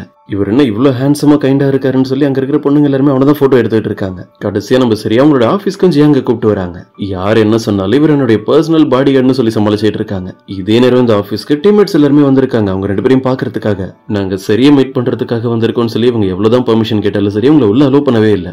இவ்வளவு பெரிய கம்பெனியோட சிஓ உங்க எல்லாரோட ஃப்ரெண்ட்ஸ்னு சொல்லி அவங்க பேசுறதெல்லாம் நம்ம அம்மா பிடிச்சி வெளியே அனுப்பி விட்டுறாங்க. இதே நேரம் நார்த் கொரியால இருக்க சேவங்க எங்க போய் சேஃபா தங்குறதுன்னு தெரியாம முழிச்சுக்கிட்டு இருக்கும்போது அவனுக்கு ஹெல்ப் பண்றதே டேன் தான். ஃபியூச்சர்ல அவங்க ஜியாங் கூட ஒன்னா இருக்கிறதுக்காக அவங்களோட வீட்டுல ஒரு அபார்ட்மெண்ட் வாங்கி தந்திருப்பாங்கல்ல, அங்கதான் இப்ப இவங்க 2 பேரும் அடிக்கடி டைம் ஸ்பெண்ட் பண்றது, ஒன்னா மீட் பண்ணி பேசுறது, இதனாலே இவங்க 2 பேருக்கு ஒருத்தர் பிடிக்க ஆரம்பிக்குது. டேனோட வீட்டுல கூட கேக்குறாங்க, இப்ப நீ சேவங்க மீட் பண்றதுக்காக தான் அடிக்கடி வெளியே போற, ஒருவேளை நீங்க 2 பேரும் டேட் பண்றீங்களா, உனக்கு அவரை பிடிச்சிருந்தா கூட எங்க கிட்ட சொல்லு அப்படின்னு. திடீர்னு அவங்க இப்படி கேட்டதும் நம்ம டேனுக்கு என்ன பதில் சொல்றதுன்னே தெரியல. இவ்வளவு விஷயம் நடந்துட்டு இருக்கும்போது கூட டேன் திரும்ப சேவங்க தான் மீட் பண்றதுக்காக வந்திருக்காங்க. வெளியே போய் நம்ம எங்கேயாவது பிரேக்ஃபாஸ்ட் ஒன்னா உட்காந்து சாப்பிடலாமான்னு கேட்டுட்டு இப்ப சவுத் கொரியால இருக்க நம்ம சரி சோஷியல் மீடியாலாம் செக் பண்ணி பார்க்கும்போது அவங்களுக்கு ஒரு விஷயம் தெரியுது. இவங்க 2 பேரும் கடைசியா மாலுக்கு போகும்போது நிறைய பேர் இவங்க போட்டோ வீடியோஸ் எல்லாம் எடுத்திருப்பாங்கல்ல, அதை யாரோ சோஷியல் மீடியால போட்டு இப்ப நிறைய பேருக்கு ரீச் ஆகிடுச்சு. இப்படி எல்லாம் நடக்கும்னு எதிர்பார்க்கல. அந்த செவலுக்கு இதெல்லாம் தெரிஞ்சிருக்க வாய்ப்பு இருக்குன்னு சொல்லி அவங்க பேசிட்டு இருக்கும்போதே கரெக்டா என்னோட நம்பர்ல இருந்து உனக்கு ஒரு கால் வருது. ஜியாங் இப்ப நான் சொல்ற இடத்துக்கு நீ உடனே வந்தாகணும். நீ அந்த சரியை பாதுகாக்கிற மாதிரி அவ கூடவே ஒரு பாடி கார்டா இருந்தா என்னால அவளை எதுவும் பண்ண முடியாதுன்னு நினைச்சிட்டியா? இப்ப நான் சொல்ற இடத்துக்கு நீ உடனே வந்தாகணும் டீட்டெயில் எல்லாம் சொல்லிட்டு காலை கட் பண்ணிடுறான். ஜியாங் இங்க இருந்து போறதுக்கு முன்னாடி நம்ம சரி என்ன பண்றாங்க, அவங்களோட போன் ஜிபிஎஸ் லொகேஷனை ஜியாங்கோட போன்ல கனெக்ட் பண்ணிடுறாங்க. அவங்க இருந்து போனதுக்கு அப்புறம் நம்ம சரி கார் பார்க்கிங் வந்திருக்காங்க அவங்களோட கார் எடுத்துட்டு போறதுக்காக. ஆனா அவங்களோட கார்ல யாரோ உள்ள உட்கார்ந்து இருக்கிற மாதிரி அவங்களுக்கு ஒரு டவுட் வந்துருது. அது கரெக்டா சியோல் தான். ஜியாங்க டைவர்ட் பண்ணி வேற இடத்துக்கு அனுப்பிட்டு சரியை போட்டு தள்ளுறதுக்கு பிளான் பண்ணிருக்கான். அவங்க எஸ்கேப் ஆகி அங்க இருந்து ஓட ஆரம்பிச்சாங்க. அவனை ஃபாலோ பண்ணிட்டு பின்னாடியே வரான். ஜியாங் கிட்ட இருந்து கரெக்டா கால் வருது. ஆனா அதை அட்டன் பண்றதுக்குள்ள அவங்களுடைய போன் வேற கீழே போட்டுறாங்க. அவங்களுக்கு ஏதோ ப்ராப்ளம் அப்படின்றத புரிஞ்சுக்கிட்டு நம்ம ஜியாங் என்ன பண்றான், அந்த ஜிபிஎஸ் தான் கனெக்ட் ஆகிருக்கல அதை வச்சு நேரா கார் பார்க்கிங்க்கு வந்துடுறான். இப்ப நம்ம சரியும் சேஃபா ஒரு செக்யூரிட்டி ரூம்ல உட்காந்துக்கிட்டு இங்க என்ன நடக்குது அப்படின்றதெல்லாம் பாத்துட்டு இருக்காங்க. ஜியாங் உள்ள நடந்து வரத அந்த சோல் வர பார்த்துட்டு அவனை கால் பண்ணி பிளாக்மெயில் பண்ண ஆரம்பிச்சிடறான். உன்னை நான் வேற ஒரு இடத்துக்கு தானே வர சொல்லியிருந்தேன், நீ எதுக்காக இங்க வந்த? சரி இப்ப என்னோட கண்ட்ரோல்ல தான் இருக்கான், நான் நினைச்சவளை இங்கேயே சாகடிச்சிருவான்னு கதை விட்டுட்டு இருக்கான். ஜியாங்க்கு ஹெல்ப் பண்றதுக்காக நம்ம சரியும் திரும்ப அந்த கார் பார்க்கிங்க்கு வந்து அந்த ஒரு இடத்துல ஒளிஞ்சிட்டு அங்க இருந்து கத்திட்டு இருக்காங்க. ஜியாங் அவன் என்ன கடத்தலாம் இல்ல, நான் சேஃபா தான் இருக்கேன். இதை கேட்டப்புறம் தான் நம்ம ஜியாங்க்கும் நிம்மதியா இருக்கு. அவங்களோட வாய்ஸ் எங்க இருந்து வருது அப்படின்றத கெஸ் பண்ணிட்டு சியோல் கண்ணில் படாத மாதிரி இவன் போய் சரியை தேடி கண்டுபிடிச்சு 2 பேருமே சேஃபா அங்க இருந்து எஸ்கேப் ஆகிடுறாங்க. இப்ப அப்படியே கட் பண்ண நெக்ஸ்ட் டே மார்னிங் நம்ம சரியா அவங்களுடைய செக்யூரிட்டிஸ் எல்லாருமே அதிகமாக்கிட்டாங்க. அவங்க எங்க போனாலும் அவங்களுக்கு எந்த ப்ராப்ளமும் வராத மாதிரி தூரத்துல இருந்து அவங்க நோட் பண்ணிட்டே தான் இருப்பாங்க. இது மட்டும் இல்ல நம்ம சரி போய் ஒரு லோக்கல் கேங்ஸ்டரை மீட் பண்ணி இந்த சியோலோட டீடைல்ஸ்லாம் தந்து அவனை சீக்கிரம் தேடி கண்டுபிடிக்க சொல்றாங்க. இதுக்கப்புறம் அந்த சியோலும் சரி அவனுக்கு ஹெல்ப் பண்ணிட்டு இருக்கிறவங்களும் சரி இந்த கேங் கிட்ட இருந்து தப்பிக்கவே முடியாது. இதே நேரம் நமக்கு ஜியாங்கோட டீம்மேட்ஸ் தான் காட்டுறாங்க. சவுத் கொரியாவுக்கு வந்ததுல இருந்து அவங்க ரொம்ப கஷ்டப்படுறாங்க. ஒருத்தவன் ஏதோ ஒரு ஃபேக்டரியில ஒர்க் பண்றான், இன்னொருத்தவன் ஃபுட் டெலிவரி, இன்னொருத்தவன் ஆன்லைன் கேமரா ஒர்க் பண்ணிட்டு இருக்கும்போது நம்ம ஜியாங் கூட கோயின்சிடென்ட்டா ஒரு கேம் கூட விளையாடுறான். ரெண்டு பேருமே அப்படியே சேட் பண்ணி இங்க வீட்டுல தனியா ரொம்ப போர் அடிக்குது, நம்ம வெளியே எங்கேயாவது மீட் பண்ணலாமான்ற லெவலுக்கு பேசிட்டு இவனு ரெடி ஆகிட்டான் நம்ம ஜியாங். அவன் வெளியே போகும்போது நம்ம சரிதான் அவனை போக விடாம தடுத்து நிறுத்துறாங்க. இப்ப நீ எங்க வெளியே போற, இங்க ஆல்ரெடி பல பிரச்சனை போயிட்டு இருக்கு, அது உனக்கே நல்லா தெரியும், தனியா போய் நீ எங்கேயாவது மாட்டினா அவ்வளவுதான் சொல்லிட்டு அவனை உள்ளே உட்கார சொல்றாங்க. இப்ப நமக்கு நார்த் கொரியால இருக்க சிவங்க தான் காட்டுறாங்க. அவனுக்கு உடம்பு சரியில்லை, அவனுக்கு பயங்கர ஃபீவரா இருக்கு. டேன் தான் அவனுக்கு தேவைப்படுற ஃபுட் மெடிசன்ஸ் எல்லாத்தையுமே தந்துட்டு அவன் பக்கத்துல உட்காந்து பேசிட்டு இருக்காங்க. நீ நல்லவன் தான், ஆனா எனக்கு ஒரு விஷயம் புரியல, நீ இதுக்கு முன்னாடி மத்தவங்களை ஏமாத்தி எதுக்காக ஃபோர்ஜரி வேலையெல்லாம் பண்ணிட்டு இருந்த? இதை கேட்டப்பறம் சிவங்க அவனோட லைஃப்ல நடந்த எல்லா பிரச்சனையும் அவங்ககிட்ட தெளிவா சொல்றான். நான் சரியோட ஃபேமிலியை சேர்ந்தவங்க கிட்ட இருந்து பணத்தை ஏமாத்தி வாங்கினேன், அதெல்லாம் உண்மைதான். நான் எதுக்காக அப்படி பண்ணேன்னா அவங்களாலதான் எங்க ஃபேமிலியை சேர்ந்தவங்களுக்கு பெரிய லாஸ் ஆயிடுச்சு. இது எல்லாத்துக்கும் முக்கியமான காரணம் அந்த சரியோட பிரதர் தான். அதனாலதான் நான் பிளான் பண்ணி நான் என்னமோ ஒரு பெரிய பிசினஸ் மேன் மாதிரி அவனை போய் நம்ப வச்சு ஏமாத்தினேன். உண்மை எல்லாத்தையுமே தெரிஞ்சுக்கிட்டதும் டேனியும் நான் சப்போர்ட் பண்ணி பேச ஆரம்பிச்சிட்டாங்க. நான் கூட அவனை தப்பா நினைச்சிட்டேன், உண்மையாவே நீ இப்படி பண்ணது கரெக்டான விஷயம் தான் சொல்றாங்க. டேனியோட கதையெல்லாம் பேசிட்டு அப்படி இங்கேயே ஸ்டே பண்ணிடுறாங்க. நெக்ஸ்ட் டே மார்னிங் சிவங்க எழுந்திருச்சு பார்க்கும்போது தான் தெரியுது இங்க டேன் பக்கத்துலேயே தான் இருக்காங்கன்னு. இப்ப நம்ம ஜியாங்கோட டீம்மேட்ஸ் என்ன பண்றாங்க, இதுக்கு மேல பொறுமையா இருக்க முடியாதுன்னு பக்காவா பிளான போட்டிருக்காங்க. அவங்க எல்லாரும் ரொம்ப ரிச்சான பர்சன்ஸ் மாதிரியும் இந்த கம்பெனியை நாங்க மொத்தமா வாங்குறதுக்காக தான் வந்திருக்கோம்னு சொல்லிட்டு எப்படியோ சரியோட ஆபீஸ்க்குள்ள என்டர் ஆகிடுறாங்க.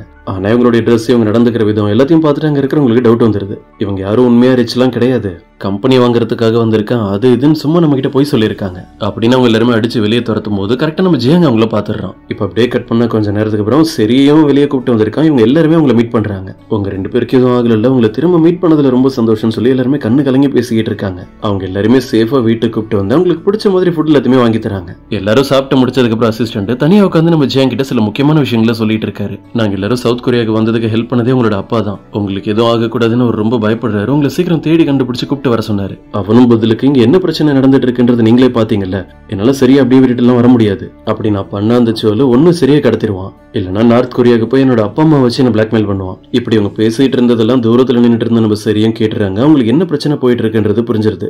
நெக்ஸ்ட் டே மார்னிங் நம்ம ஜியாங் அந்த சோலை பிடிக்கிறதுக்காக அவனோட டீம் கூட ரெடி ஆகிட்டு இருக்கான். அப்ப சரி வந்து அவங்க கிட்ட சொல்ல ஆரம்பிக்கிறாங்க, இப்ப நீ கண்டிப்பா இதெல்லாம் பண்ணிதான் ஆகணும்னு எந்த ஒரு அவசியமும் இல்ல, என்னோட உயிருக்கு எந்த பிரச்சனையும் வராது, ஏன்னா இப்ப என்னோட செக்யூரிட்டி ரொம்ப அதிகமா இருக்கு, நீ இங்க இருந்தா அந்த சியோலால உனக்கு தான் ஏதாவது பிரச்சனை வரும், நீ உன் டீம் எல்லாருமே கூப்பிட்டு திரும்ப நார்த் கொரியாக்கே போயிடுன்னு சொல்லிட்டு இருக்காங்க. ஜியாங் அவங்க கூடவே இருக்கணும்னு தான் அவங்க ஆசைப்படுறாங்க. ஆனா கடைசியில அவனுடைய நல்லதுக்காக இப்படி எல்லாம் பண்ண வேண்டியதா இருக்கு. அதே நினைச்சிட்டு அவங்க தனியா உட்கார்ந்து இருக்கும் போது அவங்களுடைய அம்மா அவங்களை மீட் பண்றதுக்காக வந்திருக்காங்க. சரி இப்ப நீ ஏன் இவ்வளவு சோகமா இருக்க, இன்னைக்கு என்ன நாள் அப்படின்றது கூட நீ மறந்துட்டியா என்ன? ஆக்சுவலா இன்னைக்கு நம்ம சரியோட பர்த்டே, ஆனா இருக்கிற பிரச்சனையில அவங்க இந்த விஷயத்தையும் மறந்துட்டாங்க. அதெல்லாம் இருக்கட்டும், நீங்க எதுக்காக என்ன தேடி என்ன விஷ் பண்ணணும்ன்றதுக்குலாம் வந்திருக்கீங்க? ரொம்ப வருஷத்துக்கு முன்னாடி வேணும்னே ஒரு நாள் என்ன பீச்சில் அப்படியே தனியா விட்டுட்டு போயிட்டீங்க, என்னால இப்போ வரைக்கும் அதை மறக்க முடியல. இதனால கோவத்துல அவங்க கிட்ட என்னென்னமோ சொல்லிட்டு அங்க இருந்து எழுந்து போயிடுறாங்க. இதே நேரம் நமக்கு சரியோட பிரதர் அப்புறம் அவங்களுடைய ஒய்ஃபை காட்டுறாங்க. அவங்க ரெண்டு பேருமே மீட் பண்றதுக்காக அந்த சியோல் தான் வந்திருக்கான். உங்களோட லைஃப்ல அந்த சரிதானே உங்களுக்கு ப்ராப்ளமா இருக்கா, அது எல்லாத்தையுமே என்னால முடிவு கொண்டு வர முடியும், அவளை நான் சாகடிக்கலாம் போறதில்ல, திரும்ப அவளை நார்த் கொரியாக்கே கடத்திட்டு போயிடுவேன். இவனோட பிளான் எல்லாத்தையுமே கேட்டுட்டு சரியோட பிரதர் ஒய்ஃப் தான் கடைசியில நீ சொன்ன மாதிரியே சீக்கிரம் இந்த வேலையை முடி, அது வரைக்கும் இங்க உனக்கு என்னெல்லாம் தேவை எல்லாத்தையுமே நான் ரெடி பண்ணி தரேன், நீ பண்ற வேலைக்கு உனக்கு பணமும் கிடைக்கும்னு சொல்லிடுறாங்க. இப்ப நைட் டைம் ஆபீஸ்ல ஒர்க் எல்லாம் முடிச்சிட்டு நம்ம சரியா அவங்களோட வீட்டுக்கு வந்திருக்காங்க. வீடே ஒரே இருட்டா இருக்கு. அப்படின்னா ஜியாங்க அவனோட டீம்மேட்ஸ் எல்லாருமே இங்க இருந்து போயிட்டாங்க. இதுக்கப்புறம் நான் நினைச்சாலும் ஜியாங்க பார்க்க முடியாது, என்னோட லைஃப்ல நான் தனியா தான் இருக்க போறேன்னு சொல்லிட்டு உட்காந்து அழுதுகிட்டு இருக்காங்க. திடீர்னு பார்த்தா அந்த இடத்துல இருக்கிற எல்லா லைட்ஸுமே ஆன் ஆகுது. ஆப்போசிட்ல நம்ம ஜியாங்கோட டீம்மேட்ஸ் எல்லாருமே கையில கேக் எடுத்துட்டு வந்து அவங்களுக்கு பர்த்டே பிரசன்ட் தராங்க. அவங்களுக்கே ரொம்ப குழப்பமா இருக்கு, இப்ப சரி எதுக்காக இப்படி உட்காந்து அழுதுகிட்டு இருக்காங்கன்னு. அவங்க எழுந்து அங்க இருந்து வெளியே போயிடுறாங்க. இங்க நடக்கிறதெல்லாம் பார்த்து நம்ம ஜியாங்க புரிஞ்சிருது. அவங்கள போய் ஹக் பண்ணி நீ இப்ப எதுக்கு இவ்வளவு கவலைப்பட்டு இருக்க, நான் உன்னை விட்டுட்டு போயிட்டேன்னு நினைச்சியா, இப்ப நான் உன் பக்கத்துல தானே இருக்கான்னு சொல்றான். அவங்களும் பதிலுக்கு ஆமா நான் உண்மையா ரொம்ப பயந்துட்டேன், ஆனா இந்த பர்த்டே என்னோட லைஃப்ல எப்பவுமே மறக்க மாட்டேன் அப்படின்னு ஒரு வழியா பேசி ரெண்டு பேருமே சமாதானம் பண்ணிட்டு திரும்ப வீட்டுக்குள்ள போறாங்க. அப்புறம் என்ன பர்த்டே பார்ட்டி செலிப்ரேஷன் அது இதுன்னு எல்லாமே தாறுமாறா போயிட்டு இருக்கு. பார்ட்டி எல்லாம் முடிஞ்சதுக்கு அப்புறம் நம்ம ஜியாங்க அவங்களுக்கு ஒரு கப்பல் ரிங்க கிஃப்டா தரான். அங்க நார்த் கொரியால டேனை மீட் பண்றதுக்காக அவங்களோட அம்மா அபார்ட்மெண்ட்டுக்கு வந்திருக்காங்க. அந்த சியோங் இப்ப அங்கதானே இருக்கான். அவங்க உள்ள வந்ததுமே அவங்க கிட்ட நல்ல பேர் எடுத்துக்கிற மாதிரியே எல்லா விஷயத்தையும் பண்றான். டேனுக்கு பேசாம இவனையே மேரேஜ் பண்ணி வச்சிடலான்னு அவங்களுக்கே தோன்ற அளவுக்கு. இப்ப நமக்கு சவுத் கொரியால இருக்க சியோல தான் காட்டுறாங்க. அவனோட அசிஸ்டன்ட்டை தேடி கண்டுபிடிச்சு அவனை தான் மிரட்டிட்டு இருக்கான். எனக்கு ஹெல்ப் பண்றதை விட்டுட்டு இப்ப நீ இவங்களோட டீம்ல ஜாயின் பண்ணிட்டியா, இது என்னால கண்டுபிடிக்க முடியாதுன்னு நினைச்சிட்டியா என்ன? உன் பையன் அவனோட ஃபேமிலி எல்லாருமே நார்த் கொரியால தானே இருக்காங்க, அவங்க உயிரோட இருக்கணும்னு நீ ஆசைப்பட்டுனா ஜியாங்கோட கதையை நான் முடிக்கிறதுக்கு நீ எனக்கு ஹெல்ப் பண்ணணும். அசிஸ்டன்ட் வீட்டுக்கு போனதும் தனியா உட்காந்து அழுதுட்டு இருக்கானா, இதை நோட் பண்ணிட்டு நம்ம ஜியாங் வந்து அவங்க கிட்ட பேசுறான். எதுக்கு இப்ப இப்படி தனியா உட்காந்து அழுதுட்டு இருக்க, அவனுடைய ஃபேமிலியை ரொம்ப மிஸ் பண்றேன்னு யோசிக்கிறியா அப்படின்னு. அசிஸ்டன்ட் அவங்க கிட்ட என்ன நடந்தது அப்படின்ற உண்மையை சொல்ற மாதிரி தெரியல, அப்படி அமைதியா தான் இருக்காரு. இப்ப நமக்கு நார்த் கொரியால இருக்க சியோங்க தான் காட்டுறாங்க. அந்த ஏரியால இருக்கிற எல்லா லேடிஸுமே அவனும் டேனும் லவ் பண்றாங்கன்னு நினைச்சு சந்தோஷப்பட்டு இருக்காங்க. அவன் டேன் கிட்ட தனியா பேசிட்டே நடந்து போகும்போது தான் அவங்க கிட்ட சில விஷயங்களை ஷேர் பண்றான். சரிக்கு பிரச்சனை தரணும் அப்படின்றதுக்காகவே அந்த சோல அவங்களை ஃபாலோ பண்ணிட்டு சவுத் கொரியாவுக்கு போயிருக்கான். அவங்களை காப்பாத்தணும்ன்றதுக்காக ரிஸ்க் எடுத்து ஜியாங்கோய் இப்ப அங்கதான் போயிருக்காரு அப்படின்னு. இவ்வளவு விஷயம் நடந்துட்டு இருக்குன்றதுலாம் நம்ம டேனுக்கு தெரியாது. அவங்க அப்படியே ஆச்சரியமா கேட்டுட்டு இருக்காங்க. இப்ப அப்படியே கட் பண்ண நமக்கு சவுத் கொரியால ஜியாங்கோட டீம்மேட் ஒருத்தவங்க தான் காட்டுறாங்க. அதான் எந்நேரமும் பார்டர்ல உட்காந்து அவனுடைய வேலையை பார்க்காம நெட்டு கிடைக்கும் போதெல்லாம் கொரியன் டிராமாவை பார்த்துட்டு இருப்பான்ல, அவனே தான். அவன் ஒரு டிராமால வர்ற ஹீரோயினை பார்க்கணும்னு ஆசைப்பட்டிருப்பான். சரிதான், அவனோட விஷயம் நிறைவேற்றுறாங்க. அவன் ஆசைப்பட்ட மாதிரியே அந்த ஆக்ட்ரஸ் நேர்ல மீட் பண்ணி அவங்க கூட போட்டோஸ் எல்லாம் எடுத்துக்கிறான். இன்னொரு பக்கம் நமக்கு சரியோட அப்பாவை தான் காட்டுறாங்க. ஒரு பயங்கர கோவத்துல இருக்காரு. அவருக்கு உண்மை எல்லாமே தெரிஞ்சிருச்சு. அவருடைய பையன் தான் சரியோட விஷயத்துல நிறைய போய் சொல்லியிருக்கான்னு. அவங்க நார்த் கொரியால உயிரோட இருந்த விஷயம் தெரிஞ்சும் கூட இது எல்லாத்தையுமே மறைச்சிருக்கான். இப்படியே போயிட்டு இருந்தா ப்ராப்பர்ட்டி பணம் எதுவுமே கிடைக்காதுன்னு சொல்லி அவனுடைய ஒய்ஃப் பயந்து போய் என்ன பண்றாங்க, நீங்க சொன்னது எல்லாமே கரெக்ட் தான், சரி நார்த் கொரியால உயிரோட இருந்தான்றது எங்களுக்கு தெரியும், இந்த போட்டோவை நீங்களே பாருங்க, இந்த சியோங் தான் அங்க கடத்தி வச்சிருந்தான், இந்த உண்மையை நாங்க வெளியே சொன்னா சரியோட உயிருக்கு ஏதாவது பிரச்சனை வந்துருமோன்னு சொல்லி தான் நாங்க வாயை திறக்கல. இந்த சியோங் ஆல்ரெடி உங்க பையனை ஏமாத்தி அவங்க கிட்ட இருந்து நிறைய பணத்தை எடுத்துக்கிட்டான். அப்படி இப்படின்னு எல்லா தப்பையும் அந்த சியோங் தான் பண்ண மாதிரி அவனை மாட்டி விட்டுறாங்க இவங்க. அதுக்கப்புறம் இங்க இருந்து வெளியே போகும்போது கூட சரிக்கு கால் பண்ணி அப்பா அவனை மீட் பண்ணி பேசணும்னு சொல்லியிருந்தாரு. சீக்கிரம் வந்துருன்னு சொல்லிட்டு அவங்களோட பிரதர் என்ன பண்றான், சோல் கிட்ட ஒரு மேப்பை எடுத்து கொடுத்துறான். சரி இப்ப எந்த ரூட் வழியா டிராவல் பண்ணி வரப்போறாங்க, அவங்க தனியா தான் வராங்களா அது இதுன்னு எல்லாம். சரி அவங்களுடைய கார் எடுத்துட்டு இங்க இருந்து கிளம்பிட்டாங்க அப்படின்ற விஷயத்தை அவனை கன்ஃபார்ம் பண்ணி சொல்றதே அசிஸ்டன்ட் தான். இதுக்கப்புறம் சேல் என்ன பண்றான், ஜியாங்க கன்ஃபியூஸ் பண்றதுக்காக வேணும்னே அவன் ஒரு இடத்துக்கு வர சொல்லியிருக்கான். இதே நேரம் நம்ம சரி காரில் தனியா போயிட்டு இருக்கும்போது கரெக்டா அவங்களுக்கு கடத்துறதுக்கு ஒரு கேங்கே அந்த சைட்ல ஓடி வருது. எல்லாம் சேலோட ஆளுங்க தான். ஆனா அவங்க எதிர்பார்க்காத மாதிரி அங்க இன்னொரு விஷயமும் நடக்குது. அவங்க எல்லாருக்குமே சர்ப்ரைஸ் தர்ற மாதிரி சரியை காப்பாத்துறதுக்காக ஜியாங்கோட டீம்மேட்ஸ் எல்லாருமே இந்த இடத்துக்கு வந்துடுறாங்க. இப்ப அப்படியே கட் பண்ண நமக்கு பிளாஷ்பேக்ல நடந்ததை காட்டுறாங்க. அசிஸ்டன்ட் உட்காந்து அழுதுகிட்டு இருக்கும்போது நம்ம ஜியாங் வந்து அவரை மீட் பண்ணி பேசியிருப்பான்ல, அப்ப நடந்தது. என்னோட ஃபேமிலியை வச்சு அந்த சேவல் திரும்ப என்ன பிளாக்மெயில் பண்ண ஆரம்பிச்சிட்டான். ஆனா நான் ஒரு முடிவோட இருக்கேன், திரும்பலாம் என்னோட லைஃப்ல என்னால தப்பான விஷயங்களை பண்ண முடியாது. இது எல்லாத்தையுமே கேட்டு தெரிஞ்சுக்கிட்டு நம்ம ஜியாங் தான் அவனோட டீம்மேட்ஸ் கூட பக்காவா ஒரு பிளான போட்டிருப்பான். இப்ப பிரசன்ட்ல இவங்களுடைய பிளான் படி சரியையும் காப்பாத்திட்டு எல்லாருமே ஜியாங் கூட சேர்ந்து அந்த சோலை போய் பிடிக்க ஆரம்பிச்சிடுறாங்க. அவன் விட்டா போதும் இங்க இருந்து எஸ்கேப் ஆகி ஓடி ஒரு காருக்கு பின்னாடி பதுங்கிட்டு இருக்கான். அவன் எங்க போனான்னு தெரியாம நம்ம ஜியாங் அவன் எல்லா இடத்துலயுமே தேடிக்கிட்டு இருக்கும்போது அவன் கன் எடுத்து ஷூட் பண்ண ஆரம்பிச்சிடறான். ஆனா கார்ல இருந்து இடத்துக்கு வர்றது சரி ஜியாங் அடிபட்டுற கூடாதுன்னு முடிவு பண்ணிட்டு அவங்க ஆப்போசிட்ல வந்துடுறாங்க. அதனால அவங்களோட ஷோல்டர்ல புல்லட் பட்டுருது. ஆரம்பத்துல நம்ம ஜியாங் தான் இவ்வளவு ரிஸ்க் எடுத்து அவங்களை காப்பாத்திருப்போம். இப்ப சரியா தான் பண்றாங்க. ஜியாங் சேவல ஷூட் பண்ணிடுறான். ஆனா அவன் அடிபட்டும் கூட அங்க இருந்து எஸ்கேப். இப்ப ரொம்ப நேரத்துக்கு அப்புறம் காட்டுறாங்க சரியே நம்ம ஜியாங் ஹாஸ்பிட்டல்ல அட்மிட் பண்ணிட்டான். ஆனா அவங்களோட நிலைமை ரொம்ப சீரியஸா இருக்கு. இவனும் ரொம்ப நேரமா வெளியே தான் வெயிட் பண்ணிட்டு இருக்கான். அவங்களை காப்பாத்தணும்னு எவ்வளவு ரிஸ்க் எடுத்தும் கூட இப்ப அவங்களுக்கு அடிபட்டுருச்சுன்னு சொல்லி அவனுக்கு கஷ்டமா இருக்கு. சரியோட ஃபேமிலியை சேர்ந்தவங்களும் அந்த இடத்துக்கு வராங்க. அவங்களுடைய அம்மாக்கு விஷயம் தெரிஞ்சிருது. நம்ம ஜியாங் அவங்களோட பர்சனல் பாடி கார்ட்லாம் இல்ல, அவங்க ரெண்டு பேருமே லவ் பண்றாங்க அப்படின்னு. இப்ப இதெல்லாம் நடந்து ரொம்ப நாள் ஆயிடுச்சு. ஆனா இன்னும் சரி மயக்கத்துல இருந்து எழுந்திருக்கல. அவங்களுக்கு எதுவும் ஆகக்கூடாது, அவங்க சீக்கிரம் எழுந்திருக்கணும்னு சொல்லி ஜியாங்கோட டீம்மேட்ஸ் எல்லாம் ஃபீல் பண்ணிட்டு உட்காந்துருக்காங்க. இதே நேரம் நம்ம ஜியாங் என்ன பண்றான், போலீஸை போய் மீட் பண்ணி ஒரு முக்கியமான இன்ஃபர்மேஷன் உங்களுக்கு சொல்றான். நீங்க அந்த சியோல சீக்கிரம் தேடி கண்டுபிடிச்சிடலாம். ஏன்னா அவனுடைய உடம்புலயும் புல்லட் பட்டிருக்கு, ட்ரீட்மெண்ட் இல்லாம அதை சரி பண்ண முடியாது. இப்ப அப்படியே கட் பண்ணா நமக்கு அந்த சியோல தான் காட்டுறாங்க. அவனுக்கு ட்ரீட்மெண்ட் எல்லாம் போயிட்டு இருக்கு. அவனுக்கு தேவையான மெடிசன்ஸ் டாக்டர் எல்லாத்தையுமே ரெடி பண்ணது சரியோட பிரதர் ஒய்ஃப் தான். அது மட்டும் இல்லாம அவங்க என்ன பண்றாங்க, ஜியாங்க பாடிகார்ட் வேலையை விட்டு தூக்கிடுறாங்க. ரொம்ப நாளா மயக்கத்துல இருந்த சரி இப்பதான் ஹாஸ்பிட்டல்ல கண்ணை திறந்து எழுந்திருக்கிறாங்க. அவங்க எழுந்திருச்சதும் ஃபர்ஸ்ட் பண்ற வேலையை ஜியாங்க வர சொல்றாங்க, அவனை மீட் பண்ணி பேசணும்னு. அவனும் வேகமா உள்ள ஓடி வந்து நம்ம சரியா ஹக் பண்ணி பேசிக்கிட்டு இருக்கான். அதுக்கப்புறம் பார்த்தா ஜியாங்கோட மொத்த டீம் வந்து இடத்துக்கு வந்துடுறாங்க. அவங்களுக்கு அவ்வளவு சந்தோஷமா இருக்கு. அசிஸ்டன்ட் அங்க கீழே பெட்ல இருந்து ஒரு ரெக்கார்டை எடுத்து நம்ம சரிகிட்ட தந்துட்டு சொல்றாரு, நீங்க மயக்கத்துல இருக்கும்போது உங்க கூட இருக்கிறவங்க உங்களை எப்படி நினைக்கிறாங்க, என்ன பேசுறாங்கன்றது தெரிஞ்சுக்கோங்க அப்படின்னு அதை ஃப்ரீயா இருக்கும்போது பிளே பண்ணி பார்க்க சொல்றான். சரி அதை கேட்க ஆரம்பிச்சதுக்கு அப்புறம் தான் அவங்களுடைய அம்மா அவங்க பக்கத்துல வந்து உட்கார்ந்து அழுதுகிட்டே பேசினது எல்லாமே இதுல ரெக்கார்ட் ஆகிருக்கு. அதுதான் கேட்கறாங்க. நான் பெரிய தப்பு பண்ணிட்டேன் எனக்கு தெரியும். நான் சின்ன வயசுல உன்னை அப்படி தனியா விட்டுட்டு போயிருக்கவே கூடாது. ஆனா நான் பண்ணது தப்புன்னு எனக்கு தெரிஞ்சதுக்கு அப்புறம் மறுபடியும் உன்னை தேடி அந்த இடத்துக்கு நான் வந்தேன். ஆனா அதுக்கு முன்னாடி நீ அங்க இருந்து போயிட்ட. என்னை இப்ப வரைக்கும் நீ மன்னிக்கவே இல்லை. எனக்கு ரொம்ப கஷ்டமா இருக்குன்னு சொல்லி அழுதுட்டு இருந்திருக்காங்க. இது எல்லாத்தையும் கேட்டதுக்கு அப்புறம் தான் நம்ம சரிக்கா அவங்களுடைய அம்மா அவங்க மேல உண்மையா பாசமா தான் இருக்காங்கன்றதே புரியுது. அதுக்கப்புறம் நம்ம ஜியாங் அந்த இடத்துக்கு வந்து அவங்க கிட்ட உட்காந்து பேசிட்டு இருக்கான். அவனுக்கு எங்கெங்கெல்லாம் அடிபட்டு இருந்ததோ ஒவ்வொரு இடத்தையும் காட்டி அவங்களுக்கு எக்ஸ்பிளைன் பண்ணிட்டு இருக்கான். இங்க பாரு, உன்னை காப்பாத்துறதுக்கு நான் எவ்வளவு மார்க் வாங்கியிருக்கேன்னு, இது கடைசி வரைக்கும் என்னுடைய உடம்புல தான் இருக்கும்னு நினைக்கிறேன் அப்படி இப்படின்னு எல்லாத்தையும் பேசி முடிச்சுட்டு கரெக்டா அவங்களுக்கு கிஸ் பண்ணலான்னு போறான். அப்பன்னு பார்த்து மொத்த டீமும் உள்ள என்ட்ராகிறாங்க. அவங்க எல்லாரும் அப்படியே அமைதியா நின்றுட்டு இருக்கிறத பார்த்துட்டு பாருங்க, நீங்க நினைக்கிற மாதிரிலாம் ஒன்றும் இல்லை. என்னோட உடம்புல எங்கெங்கெல்லாம் அடிபட்டு இருந்ததுன்னு எக்ஸ்பிளைன் பண்ணிட்டு இருந்தா அவ்வளவுதான் சமாளிக்கிறான். இன்னொரு பக்கம் சவுத் கொரியால இருக்க மிலிட்டரி டீம் அந்த டனல் வழியா யாரெல்லாம் உள்ள வந்திருக்காங்கன்னு சொல்லி செக் பண்ணி பாத்துடுறாங்க.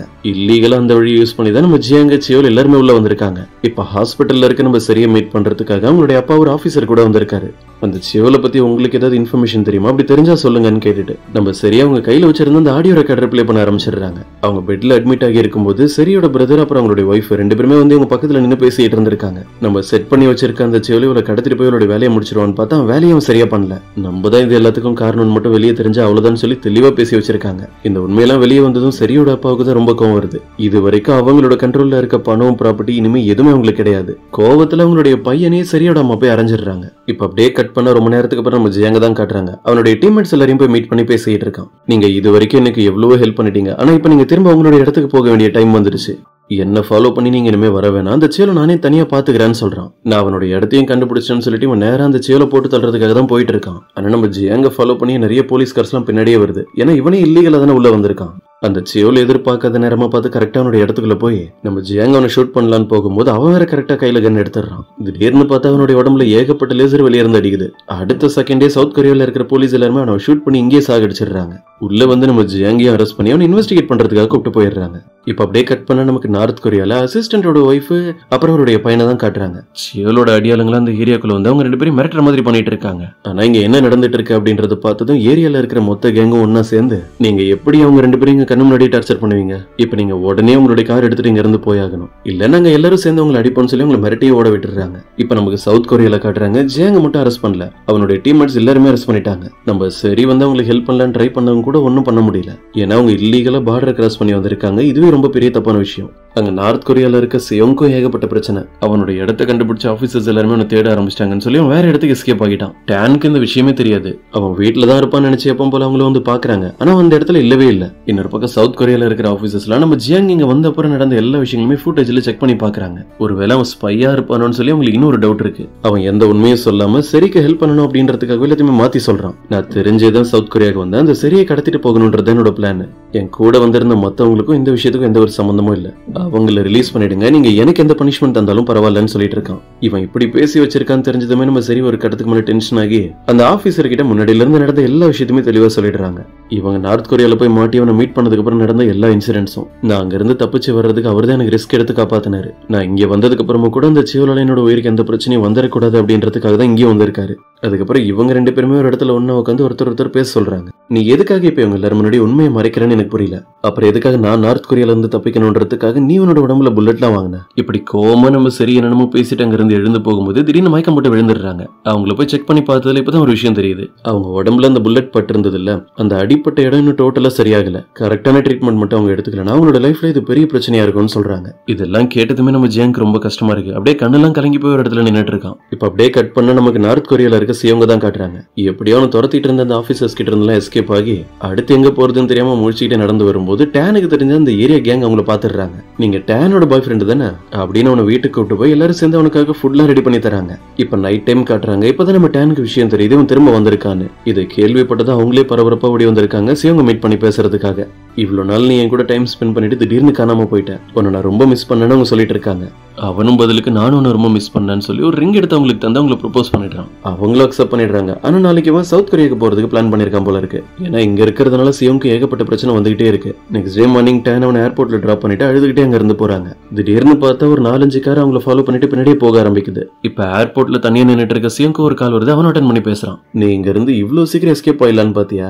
இப்படி அவங்க மிரட்டுறதுனால இவனும் நார்த் கொரியால இருந்து போக முடியாம இங்கேயே இருக்கான். கோவத்துல என்ன பண்றான், வச்சிருக்கிற அந்த ஃபிளைட் டிக்கெட்டை கிழிச்சு போட்டுட்டு இங்க இருக்க அவனுடைய ஃப்ரெண்ட் கிட்ட இருந்து ஹெல்ப் கேட்டு அந்த அடியாளுங்க அவன் வர சொல்லி இருக்கிற இடத்துக்கு டைரக்டா போயிடுறான். போனதுமே டைரக்ட் ஆக்ஷன் தான். டேனை காப்பாத்துறதுக்காக அங்க இருக்கிற எல்லாருமே ஷூட் பண்ணி தள்ளிடுறான். இவனுக்கும் லைட்டா அடிபட்டுருது. நீ அவசரப்பட்டு எதுக்கு இங்க வந்தேன்னு டேன் வந்து அழுதுகிட்டு இருக்காங்க. ஆனா சிவங்க அவங்களை காப்பாத்திட்டால அதை நினைச்சு சந்தோஷப்பட்டு இருக்கான். அட்லீஸ்ட் அவன் மேல கேரிங்கா இருக்கிறதுக்கு ஒரு பர்சன் இருக்காங்கன்றது அவனுக்கு தெரிஞ்சிருச்சு இல்ல. ஆம்புலன்ஸ்ல அவன் அங்க இருந்து கூப்பிட்டு போகும்போது டேன் அவங்களோட ஃபீலிங்ஸ் அவங்க கிட்ட சொல்லிட்டே வராங்க.